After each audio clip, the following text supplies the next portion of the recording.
Welcome to hope and art. నమస్కారం చౌదరి గారు. నమస్కారం అండి. సో ముందు కంగ్రాచులేషన్స్ ఒక ప్రెస్టీజియస్ పోస్ట్లోకి వచ్చినందుకు. Thank you very much. అదే కాకుండా ఏంటంటే you are known for integrity. కాస్త మేలు జరుగుతుందని ఆశ. ఏమంటారు? ప్రభుత్వం తర్వాత భగవంతుడు మనకు ఒక ఛాన్స్ ఇచ్చారు. 36 సంవత్సరాలు మచ్చ లేకుండా మనం సర్వీస్ చేసుకొచ్చామండి. నార్మల్గా గవర్నమెంట్ దృష్టిలో ఒక నాన్ ఐఏఎస్ ఆఫీసరు ఒక పెద్ద పదవికి, అది కాన్స్టిట్యూషనల్ కానీ స్టాచ్యూటరీ బాడీకి పడటం అనేది ఒక టిఎస్ కృష్ణమూర్తి గారని ఇన్కమ్ ట్యాక్స్ సర్వీస్కి సంబంధించిన ఆయన ఎలక్షన్ కమిషనర్కి వెళ్ళారు. వారికి కూడా ఏదో వేరే చాలామంది వారికి అందరూ మనం కృతజ్ఞతలు చెప్పాము. బట్ తర్వాత ఎవరికి ఇట్లాంటి ఆపర్చునిటీ రాలా. మీకే వచ్చింది, మాకు వచ్చింది. దానివల్ల భగవంతుడికి రుణపడి ఉండటం కాకుండా మనకున్న మళ్ళా ఇచ్చిన 4 సంవత్సరాల్లో 36 సంవత్సరాల్లో చేయలేనంతగా మనం సర్వీస్ చేయాలి పబ్లిక్కి అనేది చేయొచ్చు కూడా తప్పకుండా అంత ఆపర్చునిటీ ఉంది. అదే అంటున్నా, ఎందుకంటే స్కోప్ ఎక్కువ కదా. అవునండి, పవర్స్ ఎక్కువ. అవును. పవర్స్ అంటే సెంట్రల్ విజిలెన్స్ కమిషన్ అనేది మెయిన్గా అడ్వైజరీ బాడీ అండి. సెంట్రల్ విజిలెన్స్ కమిషన్కి అదే మీరు సోమోటో యాక్షన్ తీసుకోలేరు. ఆ suo motu action we can direct, అంటే మనం సిబిఐని కానీ వేరే ఇన్వెస్టిగేటింగ్ ఏజెన్సీస్ కానీ డైరెక్ట్ చేయొచ్చు. ఇప్పుడు ఉన్న సంస్థలో సిబిసికి డైరెక్ట్గా ఇన్వెస్టిగేషన్ టీం లేదు. ఇన్వెస్టిగేషన్ పవర్స్ ఉన్నాయి కానీ ఇన్వెస్టిగేషన్ టీం లేదు. కానీ అది పెద్ద డ్రాబ్యాక్ కాకూడదు. మిగతా ఎట్లా ఇప్పుడు మీరు ఏదో ఒక పర్టికులర్ కంపెనీ గవర్నమెంట్ ఆర్గనైజేషన్లో ఏదో పొరపాట్లు జరిగినాయి అనుకుంటారు అనుకోండి, మీరు ఇన్వెస్టిగేషన్ చేసే తీరు వేరుగా ఉండొచ్చు, వేరే ఏజెన్సీ చేసేటప్పటికి తేడా రావచ్చు. అంటే మామూలుగా 3 రకాలుగా చూస్తామండి మేము. ఒకటి, ప్రతి గవర్నమెంట్ డిపార్ట్మెంట్లోనూ ప్రభుత్వ రంగ సంస్థ అంటే పబ్లిక్ సెక్టర్ అండర్టేకింగ్స్, బ్యాంక్ అవ్వచ్చు, లేకపోతే ఇంకొక బిహెచ్ఏఎల్ అవ్వచ్చు, ఈసీఎల్ అవ్వచ్చు, ఇట్లాంటి సంస్థలో కూడా ఒక విజిలెన్స్ డిపార్ట్మెంట్ ఆల్రెడీ ఉందండి. ఆ విజిలెన్స్ డిపార్ట్మెంట్కి ఒక హెడ్ చీఫ్ విజిలెన్స్ ఆఫీసర్ ఉంటారు. అవును. ఆ చీఫ్ విజిలెన్స్ ఆఫీసర్ గారు ఉండటం ఆ కంపెనీయో లేకపోతే ఆ ఫైనాన్స్ డిపార్ట్మెంట్లో ఉన్నా కూడా he reports to the central vigilance commission. So కాబట్టి వాల్యూమ్ వైజు ఉండే కంప్లైంట్స్ కానీ ఏదైనా వెరిఫికేషన్స్ కానీ మోర్ దెన్ 90% వారి ద్వారానే వెరిఫికేషన్ అవుతుంది. ఓకే. అట్లా కాకుండా కొన్ని మరీ సెన్సిటివ్గా ఉండి which requires some kind of A intrusive action, అంటే మనం సెర్చ్ అంటాం, లేకపోతే ఒక డైరెక్ట్గా వెరిఫికేషను, లేకపోతే సిబిఓ గారు అదే ఆర్గనైజేషన్లో పనిచేస్తున్నారు కాబట్టి కొన్నిసార్లు వారికి కొద్దిగా మొహమాటాలు, ఇబ్బంది సమస్యలు, వారిపైనే పనిచేసే వారి మీద ఎంక్వైరీ చేయాలంటే ఇబ్బంది రావచ్చు. అప్పుడు అట్లాంటివి లేకపోతే క్రిమినల్ యాంగిల్ ఇన్వాల్వ్ అయ్యి ఉంటే మనం సిబిఐని డైరెక్ట్ చేయొచ్చు. ఓకే. సిబిఐని డైరెక్ట్ చేసి మీరు కేసు రిజిస్టర్ చేసి దీన్ని పిఈ కానీ ఆర్సీ కానీ చేసి దీన్ని మీరు ఇన్వెస్టిగేట్ చేసి మాకు రిపోర్ట్ సబ్మిట్ చేయండి అని అనుకుంటున్నాం. మూడోది ఒక ఎక్స్ట్రాడినరీ పవర్ ఏంటంటే, అంటే సిబిఐనే కాకుండా వేరే ఇన్వెస్టిగేట్ ఏజెన్సీ కూడా, ఎన్ఫోర్స్మెంట్ డైరెక్టరేట్ అవ్వచ్చు, లేకపోతే ఇన్కమ్ ట్యాక్స్ డిపార్ట్మెంట్ అవ్వచ్చు, లేకపోతే స్టేట్ గవర్నమెంట్ కూడా రిక్వెస్ట్ చేసే అవకాశం ఉంది. బట్ బై అండ్ లార్జ్ సిబిఐకి ఇస్తాం మేము. ఎందుకంటే సిబిఐ మీద యొక్క సూపరింటెండెన్స్ అండ్ కంట్రోల్ కూడా మేమే చూస్తాం as for as anti corruption is concern. మూడోది ఏంటంటే, చాలా ఎక్స్ట్రాడినరీ కేసెస్లో commission it self can start enquiry. కమిషన్కి పవర్స్ ఆఫ్ సివిల్ కోర్ట్ ఇచ్చారు. ఈ పవర్స్ బహు తక్కువగా ఎక్సర్సైజ్ అయినాయి ఇంతకు ముందు ఇప్పటివరకు. కాకపోతే ఈ మధ్యకాలంలో గత 3 నెలల్లో మేము 2 కేసులు అట్లా డైరెక్ట్గా తీసుకున్నాం. ఒక కేసు ఫర్ ఎగ్జాంపుల్ మీరు పేపర్లో చూసుంటారు. వాల్మార్ట్ కంపెనీ వారు వారి ఇండియా సబ్సిడరీ యొక్క పనుల కోసం కొన్ని ఏదో డబ్బులు ఇచ్చినట్లుగా పేపర్లో వచ్చింది. ఇది ఎట్లా బయటకు వచ్చింది అంటే, అమెరికాలో వాళ్ళ మెయిన్ సంస్థ యొక్క ఎంక్వైరీలో వాళ్ళ సెనేట్ ముందు ప్రజెంట్ చేసిన దాంట్లో వచ్చింది. కానీ దాని గురించి ఇక్కడ ఏమీ ఇన్ఫర్మేషన్ రాలేదు. కాబట్టి కమిషను సోమోటోగా తీసుకుని ఆ సంస్థని పిలిచి ఆ సంస్థ నుంచి ఇన్ఫర్మేషన్లు అడిగింది. అట్లా కొన్ని కేసెస్లో సివిసి కూడా డైరెక్ట్గా తీసుకుని ఒక స్టేజ్కి తీసుకొచ్చి దాన్ని మళ్ళీ ఇన్వెస్టిగేటింగ్ ఏజెన్సీకి ఇచ్చే అవకాశాలు కూడా ఉన్నాయి. అంటే ఇదంతా ఒక ఎత్తు. ఇప్పుడు మీరు అందాక అన్నారు కదా, ఏ ఆర్గనైజేషన్లో చీఫ్ విజిలెన్స్ ఆఫీసర్ ఉంటారని. ఆఫ్ లేట్ ఫస్ట్ ఏదైనా చేయాలనుకున్నప్పుడు ముందు చీఫ్ విజిలెన్స్ ఆఫీసర్ని మేనేజ్ చేసుకునే విధానాలు మొదలు పెడుతున్నారు. మీ దృష్టికి వచ్చిందే? వస్తాయండి ఇవి. అంటే ఇది మీకు తెలుగులో మనకు ఒక సామెత ఉంది, కంచె చేను మేస్తే ఏమిటి అనేది. అదే. మరి మీరు చీఫ్ విజిలెన్స్ ఆఫీసర్ కానీ, for that matter any vigilance officer కానీ, వారు కూడా మన సొసైటీలో ఒక భాగమే. మన దీంట్లో ఇదే అవును. ఈ సొసైటీలో ఉన్న కుళ్ళు అవనండి, లేకపోతే ఎంతో కొంత అవలక్షణాలు వారిలో కూడా కొన్ని వ్యాపించవచ్చు. వీలైనంత వరకు ఈ సిబిఓల్ని అపాయింట్ చేసే ప్రక్రియ కూడా కొంచెం స్ట్రాంగ్ ప్రక్రియ.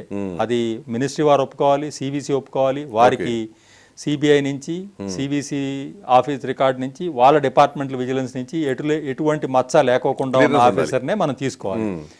కాకపోతే చాలా సార్లు ఏమవుతుందంటే రికార్డులో చాలా లేకపోవచ్చు. అందువలన ఇట్లాంటి కంప్లైంట్లు కూడా వస్తూ ఉంటాయి ఒకటి అరా. ఇప్పుడు మనకి బేసిక్గా నాకు అంటే ఎప్పుడు వచ్చే డౌట్, మన దేశంలోనే ఉండటానికి ఉన్న ఏజెన్సీస్, ఇప్పుడు సిబిసి కానివ్వండి, సిబిఐ కానివ్వండి, ఈడీ కానివ్వండి, ఇవన్నీ ఉన్నాయి. కానీ చాలా సందర్భాల్లో అంటే ఇంటర్ కాంటినెంటల్ కానివ్వండి, ఇంటర్ కంట్రీస్ మధ్య ఎఫ్ఐఆర్ ఇష్యూస్లో కానివ్వండి, ఆ కంట్రీస్లోనే బయటపడుతున్నాయి ముందు.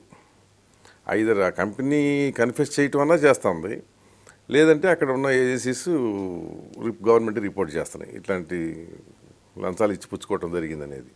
అక్కడ కంపెనీలు కూడా విత్ ఆల్ ఆనెస్టీ ఒప్పుకుంటున్నాయి. వాళ్ళ బ్యాలెన్స్ షీట్లో కూడా ఒక్కోసారి రిఫ్లెక్ట్ చేసేస్తారు, so much amount is paid to X Y ఏదో అటు వాళ్ళ కోడ్ వాళ్ళు పెట్టుకుని. అంటే ఆ వాళ్ళతో పోలిస్తే మన దగ్గర సిస్టమ్ వీక్గా ఉన్నట్టే. కొంతవరకు వీక్గా ఉన్నట్టే ఒప్పుకోవాలండి. మన దగ్గర కూడా ఈ ఫారిన్ ఎంటిటీస్ బ్రైబరీ యాక్ట్ అనేది ఒకటి ఇంకా బిల్ స్టేజ్లో ఉంది ఇప్పుడు. ఓకే. అది కనుక వచ్చినట్లయితే మన దేశానికి సంబంధించిన కంపెనీలు కానీ, వేరే దేశాలు ఉన్న కంపెనీలు ఇక్కడ ఆపరేట్ చేస్తున్న వాళ్ళు వేరే దేశాల్లో గనక లంచాలు ఇచ్చి ఉంటే అవి రిపోర్ట్ చేయాల్సిన అవసరం దాని కింద ఉంటుంది. కొంచెం లా వైజ్గా కొంచెం ఇంప్రూవ్ అయ్యేదానికి అవకాశం ఉంది. కాకపోతే మన దేశంలో లాస్గా ఎక్కువ రావాల్సిన దానికన్నా ఇంప్లిమెంటేషన్ ఆస్పెక్ట్లో ఎక్కువ రావాల్సిన అవసరం ఉందండి. ఇప్పుడు మనం ఎన్ని లాస్ తీసుకొచ్చినా కూడా, ఇప్పుడు మనకి ప్రివెన్షన్ ఆఫ్ కరప్షన్ యాక్ట్ ఉంది, లేకపోతే మన ఐపీసీ కింద కానీ చాలా కఠినమైన శిక్షలు ఉన్నాయి. కానీ అవి ఎంత మట్టికి ఇంప్లిమెంట్ అవుతున్నాయి, అనే కన్నా కూడా ఎంత త్వరితంగా ఇంప్లిమెంట్ అవుతున్నాయి. మీకు ఒక చిన్న ఎగ్జాంపుల్ చెప్తాను. ఒక వ్యక్తి ఇవాళ ఏదైనా ఒక మిస్కాండక్ట్ చేశాడు అనుకోండి, లేకపోతే లంచమే పుచ్చుకున్నాడు అనుకోండి, పుచ్చుకుని ట్రాప్లో పట్టుబడ్డాడు. ఆ వేడి ఆ ఆర్గనైజేషన్లో కానీ, ఆ ఫ్యామిలీలో కానీ, ఆ చుట్టుపక్కల వారి మీద కానీ ఒక 4 రోజులు 5 రోజులు పేపర్లో వచ్చినంత వరకు ఉంటుంది. ఆ తర్వాత ట్రయల్ అవుతుంది, ఛార్జ్షీట్ వేస్తారు. ఈ ఛార్జ్షీటు ఫర్ ఎగ్జాంపుల్ 10 ఏళ్ళు పట్టింది అనుకో ట్రయల్. 10 ఏళ్ళు అయిన తర్వాత ట్రయల్ అయ్యి ఆ వ్యక్తికి ఏదో శిక్ష పడింది, ఉద్యోగంలో తీసారో లేకపోతే 6 నెలలు ఖైదీ చేశారో, ఎవరో పట్టించుకోరు. ఈ లోపల ఏమవుతుందంటే ఇతని పక్కన ఉన్న కొంచెం బరి మీద నుంచున్న వ్యక్తులు ఏమంటారంటే, ఏమైంది పట్టుకున్నారు ఆ రోజు, 4 రోజులు అడావిడి చేశారు, 3 రోజులు రిమాండ్లో పెట్టారు, తర్వాత వదిలేశారు, బాగానే ఉన్నాడు కదా అని అనుకుంటారు. సో ఈ డెటరెన్స్ ఎఫెక్ట్ అనేది పోయింది. మీకు మేము సెంట్రల్ విజిలెన్స్ కమిషన్ తరఫున తీసుకుని ఊరికే ఈ అనాలిసిస్ అంతా చేశాము. చేస్తే ఈ కరప్షన్ కేసెస్ కింద సిబిఐ కోర్టుల్లో చలాన్ ఫైల్ చేసి మోర్ దెన్ 20 years పెండింగ్ ఉన్న కేసులు 360 ఉన్నాయి ఆల్ ఓవర్ ఇండియాలో. 360 కేసుల్లో మనం 20 సంవత్సరాల కన్నా ఎక్కువగా కనుక పెండెన్సీ ఉంటే, 20 సంవత్సరాల తర్వాత ఆయనకి 60 ఏళ్ళు వచ్చినాక మనం అతని మీద కక్ష తీర్చుకుని ఏమి ఉపయోగం లేదు. ఆ తర్వాత ఇంకా అపీల్స్ ఇంకా వేరే చాలా ఉంటాయి. కాబట్టి ఇది క్విక్గా త్వరితగతిలో మనం ఈ కరప్షన్ కేసుల్ని డీల్ చేసి చిన్న పనిష్మెంట్ అయినా సరే ఇస్తే అది it will have a more deterrent effect on others. Correct. మనకి కొత్త లాస్ తీసుకొచ్చే కన్నా దీన్ని త్వరితంగా చేసేదానికి చేయగలిగితే మనకి ఎక్కువ ఎఫెక్ట్ ఉంటుంది. మన దగ్గర ఏమో అదర్వైజ్ కదా, మనకి ఏదైనా ఒక అడావిడి జరగగానే ఒక చట్టం పట్టుకొచ్చేయటం, అది ఎన్ని చట్టాలు ఉన్నాయో తర్వాత మర్చిపోతాం. మన దగ్గర జరుగుతుంది అది. అదేను. ఇంకొకటి ఏంటంటేనండి, మనకి ఈ అవేర్నెస్ అనేది కొంత తక్కువ.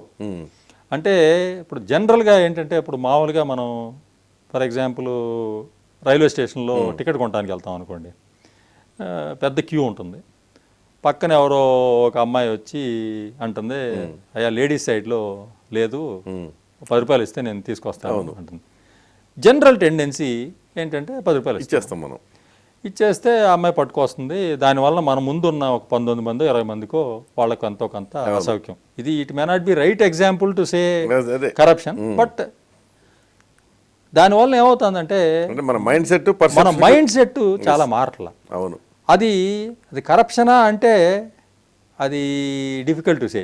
Even when it comes to corruption also. ఇప్పుడు చిన్న ఎగ్జాంపుల్ అందరూ చెప్పేది ఏంటంటే ట్రాఫిక్ పోలీస్ కానిస్టేబుల్ కానీ మున్సిపల్ ట్యాక్స్ అసెస్మెంట్ కానీ వస్తే ఏమవుతుంది, వెంటనే ఎందుకు వచ్చింది లేవా ఈ 50 నువ్వు తీసుకో, 100 రూపాయలు చలాన్ రాసే బదులు అంటే మిగుల్చుకోవడం అవ్వచ్చు, లేదు పోలీస్ స్టేషన్ దాకా వెళ్ళటం ఎందుకు అనుకోవచ్చు. అవును. మరి ఇది ఒక రకంగా మనం కూడా భాగం తీసుకుంటున్నట్టే. బట్ చాలా మంది ఇది అన్కాన్షియస్గా జరుగుతూ ఉంటుంది. అవును. They may not be aware that they are promoting. System అయిపోయింది అది. సో ఇది మార్పు తీసుకురావాలని మేము ఇప్పుడు కమిషన్లో ఏం చేసామంటేనండి, మేము కమిషన్లో ప్రతి సంవత్సరం విజిలెన్స్ అవేర్నెస్ వీక్ అని ఒకటి చేస్తాం. అది ఇదివరకు ఏంటంటే అది ఇట్స్ ఒక వారం రోజులు అవేర్నెస్ చేస్తాం. ఈ జనరల్గా మన సర్దార్ పటేల్ గారి పుట్టినరోజు వచ్చే వారంలో చేస్తాం అన్నమాట, అక్టోబర్ 30. చేసినప్పుడు మాకు జనరల్గా ఒక ప్రోటోకాల్ ఏంటంటే మొట్టమొదటి రోజున ఒక ఓత్, ఇంటెగ్రిటీ ఓత్ తీసుకుంటాం అందరం అన్ని ఆఫీసుల్లో. తర్వాత ఏదో పోస్టర్లో బ్యానర్లో వేసి ఏదో చేస్తూ ఉండేది. సో ఈ సంవత్సరం మేము కొంచెం దాన్ని ఇంకొంచెం ఉధృతంగా చేయాలనే ఉద్దేశంలో ఈ పోస్టర్లు బ్యానర్లు వేయటం వలన ఆఫీస్లో వాళ్ళ తప్పితే ఉపయోగం పెద్దగా లేదని చెప్పేసి మేము మన ఆల్ ఓవర్ ఇండియా ఒక 150 టౌన్స్ అండ్ సిటీస్, అంటే not only cities up to towns, మన మచిలీపట్నం, గుడివాడ, గుడ్లవల్లేరు కాదు గుడివాడ, అట్లా టౌన్లో కూడా స్కూల్స్ని ఎంపిక చేసి, స్కూల్స్ కాలేజెస్ మా విజిలెన్స్ ఆఫీసర్లని, వారు స్టేట్ బ్యాంక్ వారు అవ్వచ్చు, ఇన్కమ్ ట్యాక్స్ వాళ్ళు అవ్వచ్చు, ఇంకోళ్ళు అవ్వచ్చు, విజిలెన్స్ ఆఫీసర్స్ని ఈ స్కూల్స్కి వెళ్ళి కొన్ని స్కూల్స్లో డిబేటింగ్ కాంపిటీషన్స్, కొన్ని స్కూల్స్లో ఆరేటరీ, కొన్ని స్కూల్లో ఏదో ఒక లెక్చరు, కొన్ని స్కూల్లో పోస్టర్స్ అవినీతిని గురించి, అవినీతిని ఎట్లా నిర్మూలించాలి, అవినీతి వల్ల మనకి ఏంటి నష్టాలు అనేది దగ్గరగా మోర్ దెన్ 5000 స్కూల్స్ని కాలేజెస్ని టచ్ చేసాం మేము. టచ్ చేసి కొన్ని స్కూల్లో 3000 మంది ఉన్నారు, కొన్ని స్కూల్లో 400 మంది ఉన్నారు. తీసుకురావటం వల్ల ఈ వారం రోజులు ఉధృతంగా స్టూడెంట్స్లోకి వెళ్ళటం వలన we have been able to touch more than about 5 lakhs students. దీని రెస్పాన్స్ చాలా బాగుంది. ఎందుకంటే ఈ పిల్లలు చెప్పటం వలన ఒకటి భావి పౌరుల్ని మనం కొంచెం వాళ్ళ ఫౌండేషన్ చేసాం. రెండోది పిల్లలు ఇంటి దగ్గర కానీ వాళ్ళ సొసైటల్ సరౌండింగ్స్లో కానీ దీని గురించి ఇట్లా మాట్లాడటం వలన కొద్ది గొప్ప వారి తల్లిదండ్రులు కానీ అన్నదమ్ములు కానీ ఎవరైతే ఆ లైన్లో ఉన్నారో వాళ్ళకే కొంత ఎబ్బట్టిగా ఉండే సిచ్యుయేషను వస్తుంది. అందువలన ఎవరు కూడా పిల్లల ముందు తలదించుకోవాలని అనుకోరు. కాబట్టి ఈ మెసేజ్ కొంచెం బాగా ఇదవుతుంది. దీనివల్ల ఏంటంటే పబ్లిక్లోకి మనం ఈ యాంటీ కరప్షన్ అనేది ఇట్ ఈస్ ఫర్ అస్. ఎప్పుడో గవర్నమెంట్ వాళ్ళు వచ్చి ఒక అతన్ని పట్టుకుని అతన్ని శిక్షించడం కాదు, మనం అసలు ఆ కరప్షన్ అనేది జనరేట్ అవ్వకోకుండా ఉండాలి అనేది మా ఉద్దేశం. కానీ ఇప్పుడు అసలు సమాజం ఎట్లా ఉందంటే ఒక పక్క ఏమో కరప్షన్ మీద వ్యతిరేక భావం ఉంటుంది, సేమ్ టైం కరప్షన్ని ఆమోదిస్తుంది. ఆమోదించడమే కాదు, అసలు నిజాయితీగా ఉండేవాడు చేతగానే వాడు అంటున్నారు. అది మీరు చెప్పిన దాంట్లో చాలా సత్యం ఉందండి, రోజువారీ జరుగుతున్న పనే. కాకపోతే మార్పు అనేది రావాలి, వస్తుందండి తప్పకుండా. ఎందుకంటే చెడిపోయాక వస్తుందేమో నా అభిప్రాయం. అంటే ఇంతకన్నా చెడిపోతుందా అనేది ఆ సమయం ఆల్రెడీ వచ్చిందని నేను అనుకుంటున్నానండి. ఇంతకన్నా చెడిపోతే రెవల్యూషనే అంతే, అది రావాలేమోనని. అవునండి. ఎందుకంటే పిల్లలు, నాకు తెలిసి కొంతమంది పిల్లలు అడుగుతున్నారు, వాళ్ళ డాడీ చూడు మీరు ఉన్నారు ఎందుకు, వాళ్ళు కారు కొన్నారు మీరు కొనలేదని. అంటే పిల్లల్లోనే ఇట్లాంటి ఆలోచనలు వచ్చేసాక ఎట్లా దాన్ని సంస్కరించడం అనేది అసలు అంటే మార్పు వస్తుందండి తప్పకుండా. ఎందుకంటే ఇక్కడ చిన్న సప్లిమెంట్, ఇప్పుడు మీరున్నారనుకోండి, మీరు స్వభావరీత్యా ఆనెస్ట్గా నిలబడ్డారా లేకపోతే ఎవరి ప్రేరణ అన్న ఉందా మీకు? అంటే స్వభావరీత్యా మనకి అది లేకపోతే ప్రేరణ వల్ల వచ్చే తక్కువ కొంత నిలబడదు. స్వభావరీత్యా ఉంది, ప్రేరణ తప్పకుండా. పర్టికులర్గా నా విషయంలో ఏం జరిగిందంటేనండి, ఏదో తల్లిదండ్రులు, గురువులు, ఎన్వైరన్మెంటు, పియర్ గ్రూప్ కాకుండా సర్వీస్లో చేరిన మొట్టమొదటి 5-6 సంవత్సరాల్లో నాకు ఫస్ట్ బాస్గా సెకండ్ బాస్గా పనిచేసిన వారు నీతి నిజాయితీలో కాకుండా ఎఫిషియన్సీలో కూడా చాలా Capable. మణితునకాలు లాంటి వాళ్ళు దగ్గర పనిచేయడం జరిగింది. ఓకే. కాబట్టి ఆ formative years of say 23, 24 to 30 చాలా నీతి నిజాయితీ ఉండి ఎఫిషియన్సీ ఉన్న ఆఫీసర్స్ దగ్గర పనిచేయడం వలన ఆ ఫౌండేషన్ స్టెబిలైజ్ అవుతుంది. అది స్ట్రాంగ్ అయిపోయింది. ఇక ఆ తర్వాత చిన్న చిన్న గాల్లో వచ్చినా మనకేమి కదిలించలేకపోయాయి. అంటే ఎందుకంటే ఇప్పుడు ఇదివరకు బాల్యంలో ఉన్నప్పుడు ఎవరికైనా సరే పిల్లలకి ఇంట్లో ఫస్ట్ ఇట్లాంటివన్నీ తప్పని చెప్పేవాళ్ళు. అవును అట్లీస్ట్ కొంతకాలం పనిచేసేది వాళ్ళ మీద. అవును తల్లిదండ్రులు చెప్పేవాళ్ళు, టీచర్స్ చెప్పేవాళ్ళు, చుట్టుపక్కల వాళ్ళు కూడా. వాతావరణం మీరు అన్నట్టు ఇందాక వాతావరణం కూడా. ఇప్పుడు ఏంటంటే అసలు ఇది చెప్పట్లే ఎవరు. అవును నువ్వేమన్నా చెయ్యి, డబ్బు సంపాదించు, నువ్వేమన్నా చెయ్యి, ర్యాంక్ సంపాదించు అని చెప్తున్నారు. అసలు డబ్బు ఒకటే కాదండి. మనకి మీకు చిన్న ఎగ్జాంపుల్ చెప్తాను. ఇప్పుడు మనకి మామూలుగా సరే కరప్షను తీసుకోవటం డబ్బులు కాకుండా ఇప్పుడు ఈ ఎంట్రన్స్ ఎగ్జామ్స్, రిక్రూట్మెంట్ ఎగ్జామ్స్ వీటిలో మనం చూస్తూ ఉంటే, అంటే మీరు చాలా ఆర్టికల్స్ మీరు మీడియాలో ఉన్నారు, మీరు చూసే ఉంటారు, మీరు కూడా చాలా వెలికి తెచ్చుంటారు. కొన్ని చోట్ల అసలు చాలా జుగుప్సేస్తుంది. 18 మంది క్యాండిడేట్స్ ఈ మధ్య మేము రీసెంట్గా ఒక పోర్ట్ ట్రస్ట్ విషయంలో 18 మంది క్యాండిడేట్స్ అపియర్ అయితే అందులో 14 మంది ఫేక్ సర్టిఫికెట్స్ వచ్చారండి. మిగతా 4 సర్టిఫికెట్ వైజ్ జెన్యూన్. మరి చివరికి 14 మందిలోనే ఉద్యోగాలు వచ్చినాయి. ఇక అది ఏదో ఒక ఇష్యూలో అది బయటికి రావటం, అది ఇన్వెస్టిగేట్ జరిగేటప్పటికే వీళ్ళందరికీ ఆల్రెడీ 3 సంవత్సరాలు 4 సంవత్సరాలు సర్వీస్ అయిపోవటం. ఒకసారి సర్వీస్లోకి వచ్చేసిన తీసేయాలంటే సెపరేట్, దానికి సెపరేట్. కాబట్టి ఇది ఒక విద్యారంగంలో కూడా ఈ విధమైన ప్రాబ్లమ్స్ ఉండటం వలన అది మిగతా లెవెల్స్కి వెళ్ళేటప్పటికి అవి పెంచి పోషింపు చేయబడతాయి. అవును, అదే అంటున్నాను. అసలు అది ఇక్కడ ఉంది, అక్కడ లేదంటానికి లేదు కదా, దేని పరిస్థితి వచ్చేసింది కదా. అవును. సో అది ఎక్కడ నుంచి మొదలు పెట్టాలి, ఎక్కడ ముగించాలి అనేది పెద్ద ఇష్యూ. దీనికి మీరు చెప్పినట్లుగా మనం మొదలు పెట్టేది మన స్కూల్ కరికులంలో తప్పకుండా మనం కొంత వీటి మీద చేతను తీసుకురావాలండి. మాకు చిన్నతనంలో అంటే ఎలిమెంటరీ స్కూల్లోనే చదివాము. అవును, మామూలుగా మన ప్రభుత్వ బడిలోనే చదివాము. ఏం చదివినా కూడా ఒక 10వ క్లాసు 12వ క్లాసు వచ్చేటప్పటికి ఒక కనీసం రామాయణంలోంచో, భారతంలోంచో, భాగవతంలోంచో, లేకపోతే ఖురాన్ నుంచో, లేకపోతే బైబిల్ నుంచో, లేకపోతే రిలేటెడ్ మైథాలజీస్లోంచి సెలెక్టెడ్ నీతి స్టోరీలు కానీ, సెలెక్టెడ్ కొటేషన్స్ కానీ వచ్చి మీకు ఒక రకమైన మోరల్ ఎడ్యుకేషన్ అనేది చెప్పకోకుండా ఇది మోరల్ సైన్స్ లేకపోతే ఇది మోరల్ ఎడ్యుకేషన్ ఇచ్చారు. ఈ తర్వాత ఈ కాన్వెంటల్ ఎడ్యుకేషన్ వచ్చేసిన తర్వాత ఇవన్నీ సైడ్ లైన్ అయిపోయి ఎక్కువగా ఇంగ్లీషు కాన్సన్ట్రేషను, ఇంగ్లీషులో రాసిన బయట పుస్తకాలు, బయట కల్చర్ ఉన్నవి which don't have much relevance to our type of living, అట్లాంటివి రావటం జరిగింది. దానివల్ల ఏమైందంటే మీకు ఒక మోరల్ సైన్స్కి ఒక సెపరేట్ క్లాస్ అనేది కావాల్సిన అవసరం వచ్చింది. అది కూడా లేదు ఇప్పుడు. అవును, దీనివల్ల మనకి మన స్టూడెంట్స్లో కానీ ఈ కొత్త తరాల్లో ఆ అవేర్నెస్ తగ్గిపోతాను. కాబట్టి మన సోషల్ స్టడీస్లో కానీ, మన తెలుగులోనో ఇంగ్లీష్లోనో ఉన్న లాంగ్వేజ్ పేపర్లో కానీ ఒక మోరల్ వాల్యూస్ మీద, ఇది కరప్షనే కాదు, పెద్ద చిన్న క్యారెక్టర్ బిల్డింగ్. ఇప్పుడు మనకి స్వచ్ఛ భారత్ గురించి మోదీ గారు తీసుకొచ్చారు. మరి వారు ఎర్రకోట మీద నుంచి చెప్పిన రోజు వారే నవ్వుతా చెప్పారు. ఎర్రకోట మీద నుంచి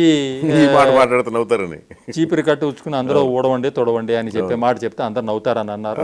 నవ్వారు కూడా, కొందరు క్రిటిసైజ్ చేశారు. బట్ అది చెప్పించుకోవాల్సిన పరిస్థితికి వచ్చాం మనం. నీ ముక్కు చీవుడు నువ్వు తుడుచుకోబోయా అని ఇంకొక ఆయనతో చెప్పించుకోవాల్సిన పరిస్థితికి మనం వచ్చామంటే మరి మనం సంస్కరించుకోవాల్సిన అవసరం చాలా ఉంది. దీనికి మన ఎడ్యుకేషన్లో చాలా మార్పు తీసుకురావాలండి. అసలు జరగాల్సిందే నా ఉద్దేశం. దాంట్లో తీసుకొచ్చి ఒక 10th 12th వచ్చేటప్పటికి వారికి వారి యొక్క రైట్స్, రెస్పాన్సిబిలిటీసు, ఫంక్షన్స్, తప్పొప్పులేంటి, మోరల్గా తప్పొప్పులేంటి, లీగల్గా తప్పొప్పులేంటి. ఎందుకంటే మోరల్ తప్పు నాట్ ఆల్వేస్ లీగలీ రాంగ్. అవును, లీగల్గా తప్పొప్పులేంటి, ఒక తప్పు జరిగితే ఏంటి చేయాలి. దీన్ని మనం ఒక ఉద్యమంగా ప్రైవేట్గా తీసుకురావటం, ఎన్జిఓ ద్వారా తీసుకురావటం కూడా పాసిబులే. కానీ but as part of the education మనం తీసుకురాగలిగితే ఒక 10వ తరగతి చదివే కుర్రవాడికి కంప్లైంట్ అనేది ఎట్లా చేయాలి, ఏది తప్పు ఏది కాదు, ఎవరికి కంప్లైంట్ చేయాలి, నేను కంప్లైంట్ చేసిన తర్వాత ఆ కంప్లైంట్ మీద నాకు తెలుసుకునే అర్హత ఉందా లేదా. ఇప్పుడు కంప్లైంట్స్ పద్ధతి ఏంటంటేనండి, మామూలుగా ఎట్లా ఉంటుందంటే వారు ఒక కంప్లైంట్ రాస్తారు, ఏదో మా ఇంట్లో పంపులో నీళ్లు రావట్లేదు, సివిసికి ఉత్తరం రాస్తాడు ఆయన, రాసేసి దాంతోపాటు ఓ 10 రూపాయల చలానా పంపిస్తాడు. మీరు ఒక నెల రోజుల లోపల నాకు దీనికి సమాధానం కనుక పంపకపోతే దీన్ని మీరు ఆర్టీఐ అప్లికేషన్గా ట్రీట్ చేసి నాకు ఆర్టీఐ కింద జవాబు ఇవ్వండి అంటాడు. ఇప్పుడు అసలు సివిసి అనేవాడికి పంపులో నీళ్ళు వస్తున్నాయా రాదా అనే దాని మీద అధికారం ఉందా లేదా, ఉంటే ఇది చేయాలా అనేది మనకు అవగాహన లేదు. ఆయన చేసిన దాంట్లో ఆయన్ని మనం బ్లేమ్ చేయాల్సిన అవసరం లేదు, ఎందుకంటే ఆయనకి తెలియక అదే కనుక అదే ఉత్తరాన్ని ఆయన డైరెక్ట్ గా పబ్లిక్ హెల్త్ డిపార్ట్మెంట్ లోనో ఎవరికో పంపించుంటే బోళ్ళంత టైం కలిసి వస్తుంది. ఈ వ్యవస్థ కూడా చోక్ అవ్వదు. మాకు దగ్గరగా 70,000 కంప్లైంట్లు వస్తాయండి ఇప్పుడు నెలక ఇయర్ లో 70,000 కంప్లైంట్లు పనికొచ్చేయి. ఈ 70,000లో పనికి వచ్చే ఒక 10,000 ఉంటాయండి, మిగతా అన్ని ఈ తరగా ఉంటాయి. అంటే వాళ్ళకి పాపం ఇబ్బంది లేదని కాదు, వాళ్ళ దృష్టిలో అది పెద్ద మన పరిధిలో వచ్చే కంప్లైంట్ చేయగలిగిందే లేదు. మిగతా 10,000లో ఒక దగ్గరగా 5-6 వేలు అనానిమస్ సోడానిమస్ ఉంటాయి, ఆకాశరామన్ ఉత్తరాలు. ఆకాశరామన్ ఉత్తరాల మీద ఇప్పుడు మనం చర్య తీసుకోవట్లేదు. ఈ మిగతా 3,000 మనం ఎంక్వైరీ తీసుకుంటా ఉంటాం. వాటిలో తప్పొప్పులను బట్టి మనం ఏదైనా చర్య తీసుకుంటాం. రైట్ టు ఇన్ఫర్మేషన్ అనేది ఇప్పుడు అది కూడా మిస్యూజ్ అయ్యే పరిస్థితి వచ్చింది.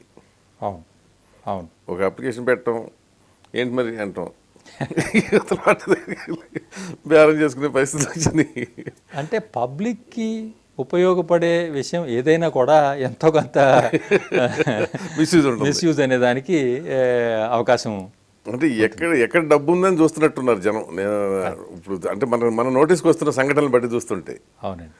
సో ఇట్లాంటి బ్యాక్డ్రాప్లో ఇప్పుడు మీరు మీ అనుభవంతో చెప్పండి, నిజాయితీగా ఉండటం అనేది అవకాశం ఉందా, అవకాశం లేకుండా నిజాయితీగా ఉండటం గొప్ప? అంటే చాలా మంది అవకాశం లేని వాళ్ళు నిజాయితీ గురించి మాట్లాడతారు, నిజాయితీ అది ఇది అని అంటుంటారు. వాళ్ళు నిజాయితీగా కూడా ఉంటారు కొంత, ఎందుకంటే దేర్ ఇస్ నో ఆప్షన్. అవకాశం ఉండి నిజాయితీగా ఉండేవాడు సర్టన్లీ మనం గౌరవించదగిన వ్యక్తి, అట్లాంటి వాళ్ళే కావాలి మనకి. అవకాశం లేనప్పుడు నిజాయితీ నో నిజాయితీ అనేది no matter, it's not a question. అవును. కాకపోతే ఇవాళ రోజున పరిస్థితి ఏంటంటేనండి,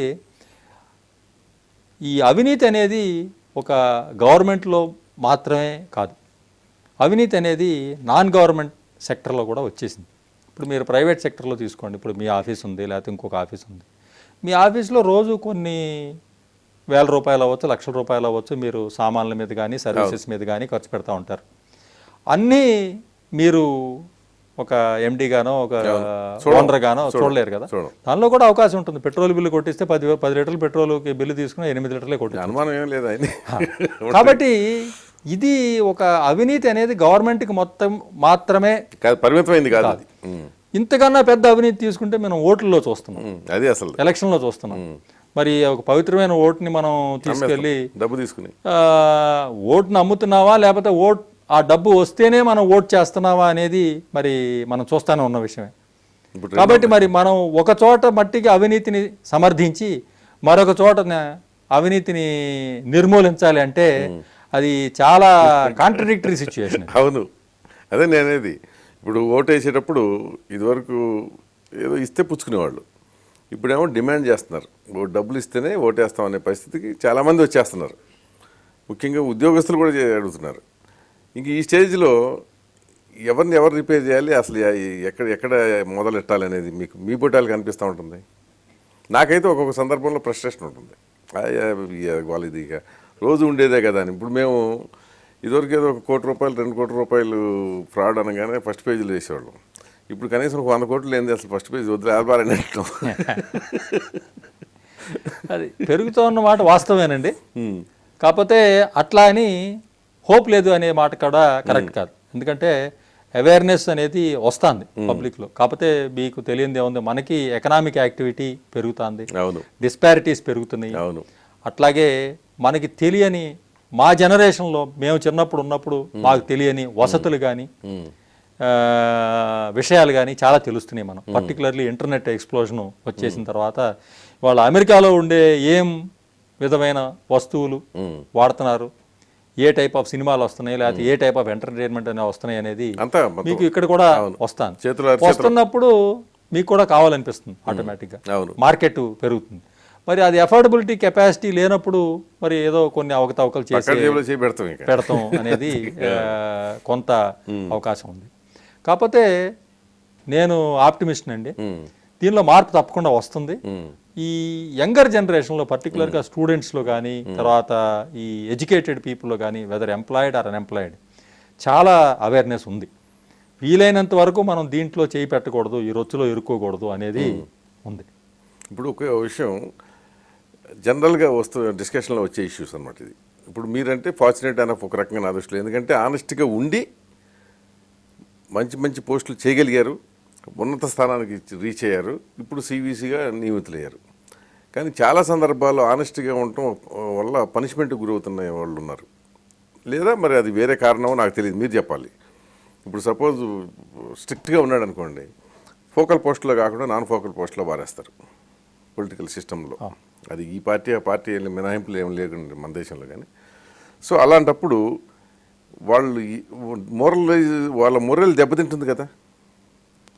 అంటే దీనిలో కొద్దిగా దీనికి మనం ఒక ఫిలసాఫికల్ ధోరణిలోకి వెళ్ళాల్సిన అవసరం ఉందండి. ఇప్పుడు నేను for example income tax commissioner అనుకోండి, నేను ఏదో ఒక కేసులో చేస్తున్నాను, చేయట్లేదు, ఏదో ప్రెషర్ వచ్చింది, రాలేదు, నన్ను ఏ ఏరియా నుంచి బి ఏరియాకి మార్చారు, లేకపోతే ఏ టైప్ ఆఫ్ వర్క్ నుంచి బి టైప్ ఆఫ్ వర్క్కి మార్చారు. మార్చడం మీరు మీడియా వారిగా కానీ, నేను పర్సనల్గా కానీ, మిగతా వాళ్ళు చూసిన వాళ్ళు కానీ ఇది కరెక్ట్ పని కాదు అని అనిపించవచ్చు. బట్ దానికి కూడా వారికి చేసిన వారికి ఏదో కొన్ని రీజన్స్ ఉండొచ్చు, లేకపోతే ఆ రీజన్స్ ఇచ్చినా కూడా అవి కరెక్ట్ రీజన్స్ కాకపోవచ్చు. దానివలన ఆ పని చేస్తున్న వ్యక్తి ఇది నన్ను చేశారు కాబట్టి నేను డిమోటివేట్ అయిపోయి నేను ఈ గవర్నమెంట్ అంతా ఒక పనికిమాలిన గవర్నమెంట్ అనే ధోరణికి రావటం కరెక్ట్ కాదు. నేను చెప్తున్నా. తర్వాత ఇంకొకటి ఏంటంటే, ప్రతి పోస్ట్ని కూడా ఇవాళ అన్ఫార్చునేట్గా స్టేట్ గవర్నమెంట్ నుంచి, సెంట్రల్ గవర్నమెంట్ నుంచి, మిగతా డిపార్ట్మెంట్లో కూడా కొన్ని వాంటెడ్ పోస్ట్, కొన్ని అన్వాంటెడ్ పోస్ట్గా క్రియేట్ చేశారు, ముద్రేశారు. నా ఉద్దేశంలో అది అన్వాంటెడ్ పోస్ట్ అయితే అసలు ఆ పోస్ట్ ఎందుకు? ప్రభుత్వ ధనాన్ని మీరు ఎందుకు వేస్ట్ చేస్తున్నారు ఆ పోస్ట్ పెట్టి? కాబట్టి ఒక పబ్లిక్ ఇమేజ్ ఉన్న ఇది, లేకపోతే where you can distribute some benefits even legally, where you can exercise some authority, నేను ఐ కెన్ ఆర్డర్ దిస్, అట్లాంటి పోస్టుల మీద what is called as power ఉంది. అదే మిమ్మల్ని ల్యాండ్ రెవెన్యూ డిపార్ట్మెంట్ నుంచి తీసేసి ల్యాండ్ రికార్డ్స్ మెయింటెనెన్స్లో వేశారు.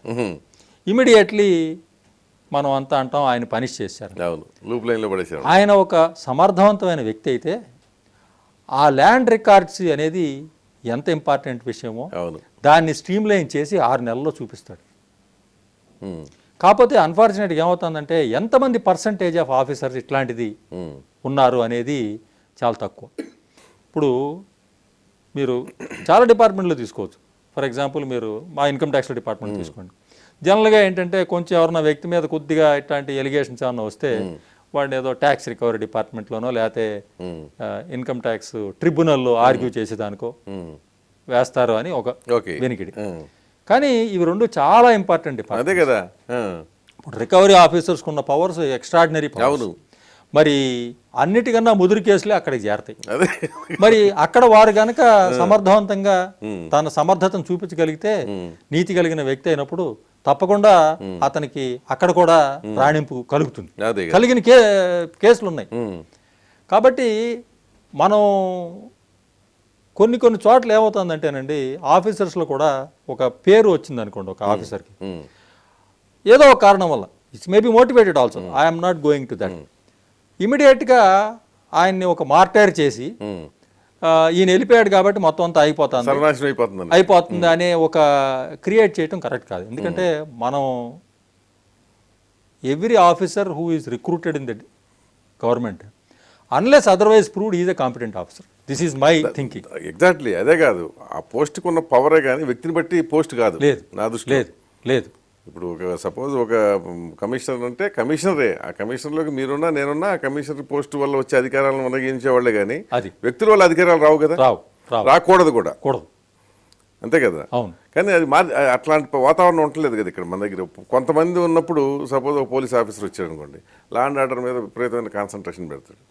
పలానాడు ఉన్నప్పుడు భలే ఉంది లా అండ్ ఆర్డర్ అంటారు. ఇంకొక ఆయన వచ్చి హాయిగా రిలాక్స్ అవుతూ ఉంటాడు. వ్యక్తులను బట్టి పోస్టులకి గౌరవం పోతుంది, వస్తాను. ట్రాజడీ కదా. అది ఎందువలనంటే మన అడ్మినిస్ట్రేటివ్ కంట్రోలు, సూపర్వైజరీ కంట్రోలు అంత ఎఫిషియెంట్గా లేకపోవటం వలన ఇప్పుడు ఈ మీరు చెప్పిన ఎగ్జాంపుల్లో ముందు వ్యక్తి ఈ వ్యక్తి ఇద్దరూ కూడా తర్వాత లెవెల్కి ఒక ఆయనకి రిపోర్ట్ చేస్తూనే ఉంటారు కదా. అవును. ఆ లెవెల్లో సూపర్వైజరీ కంట్రోల్ సరిగ్గా లేకపోవటం వల్లనే ఇది జరుగుతాం. లేకపోతే ఆ లెవెల్కి పోతే ఆ పైన లెవెల్లో ఇదేమో ఒక స్థాయిలో అయితే మీరు చెప్పినట్టు కరెక్టే. ఇప్పుడు ఎగ్జాంపుల్ ఇప్పుడు మనకు తెలిసినవి రీసెంట్గా, అంటే రీసెంట్ కాదు, ఎలక్షన్ కమిషన్కి ఇన్ని పవర్స్ ఉంటాయి అనేది ఈ దేశ ప్రజలకు తెలిసింది ఆఫ్టర్ టిఎన్ శేషన్ కదా. టిఎన్ శేషన్ ఇంకెవరికి అకౌంటబుల్ కాదు, అంతే కదా. బట్ ఆయన వచ్చిన తర్వాతే అసలు ఇంత చేయొచ్చా అనేది వచ్చింది.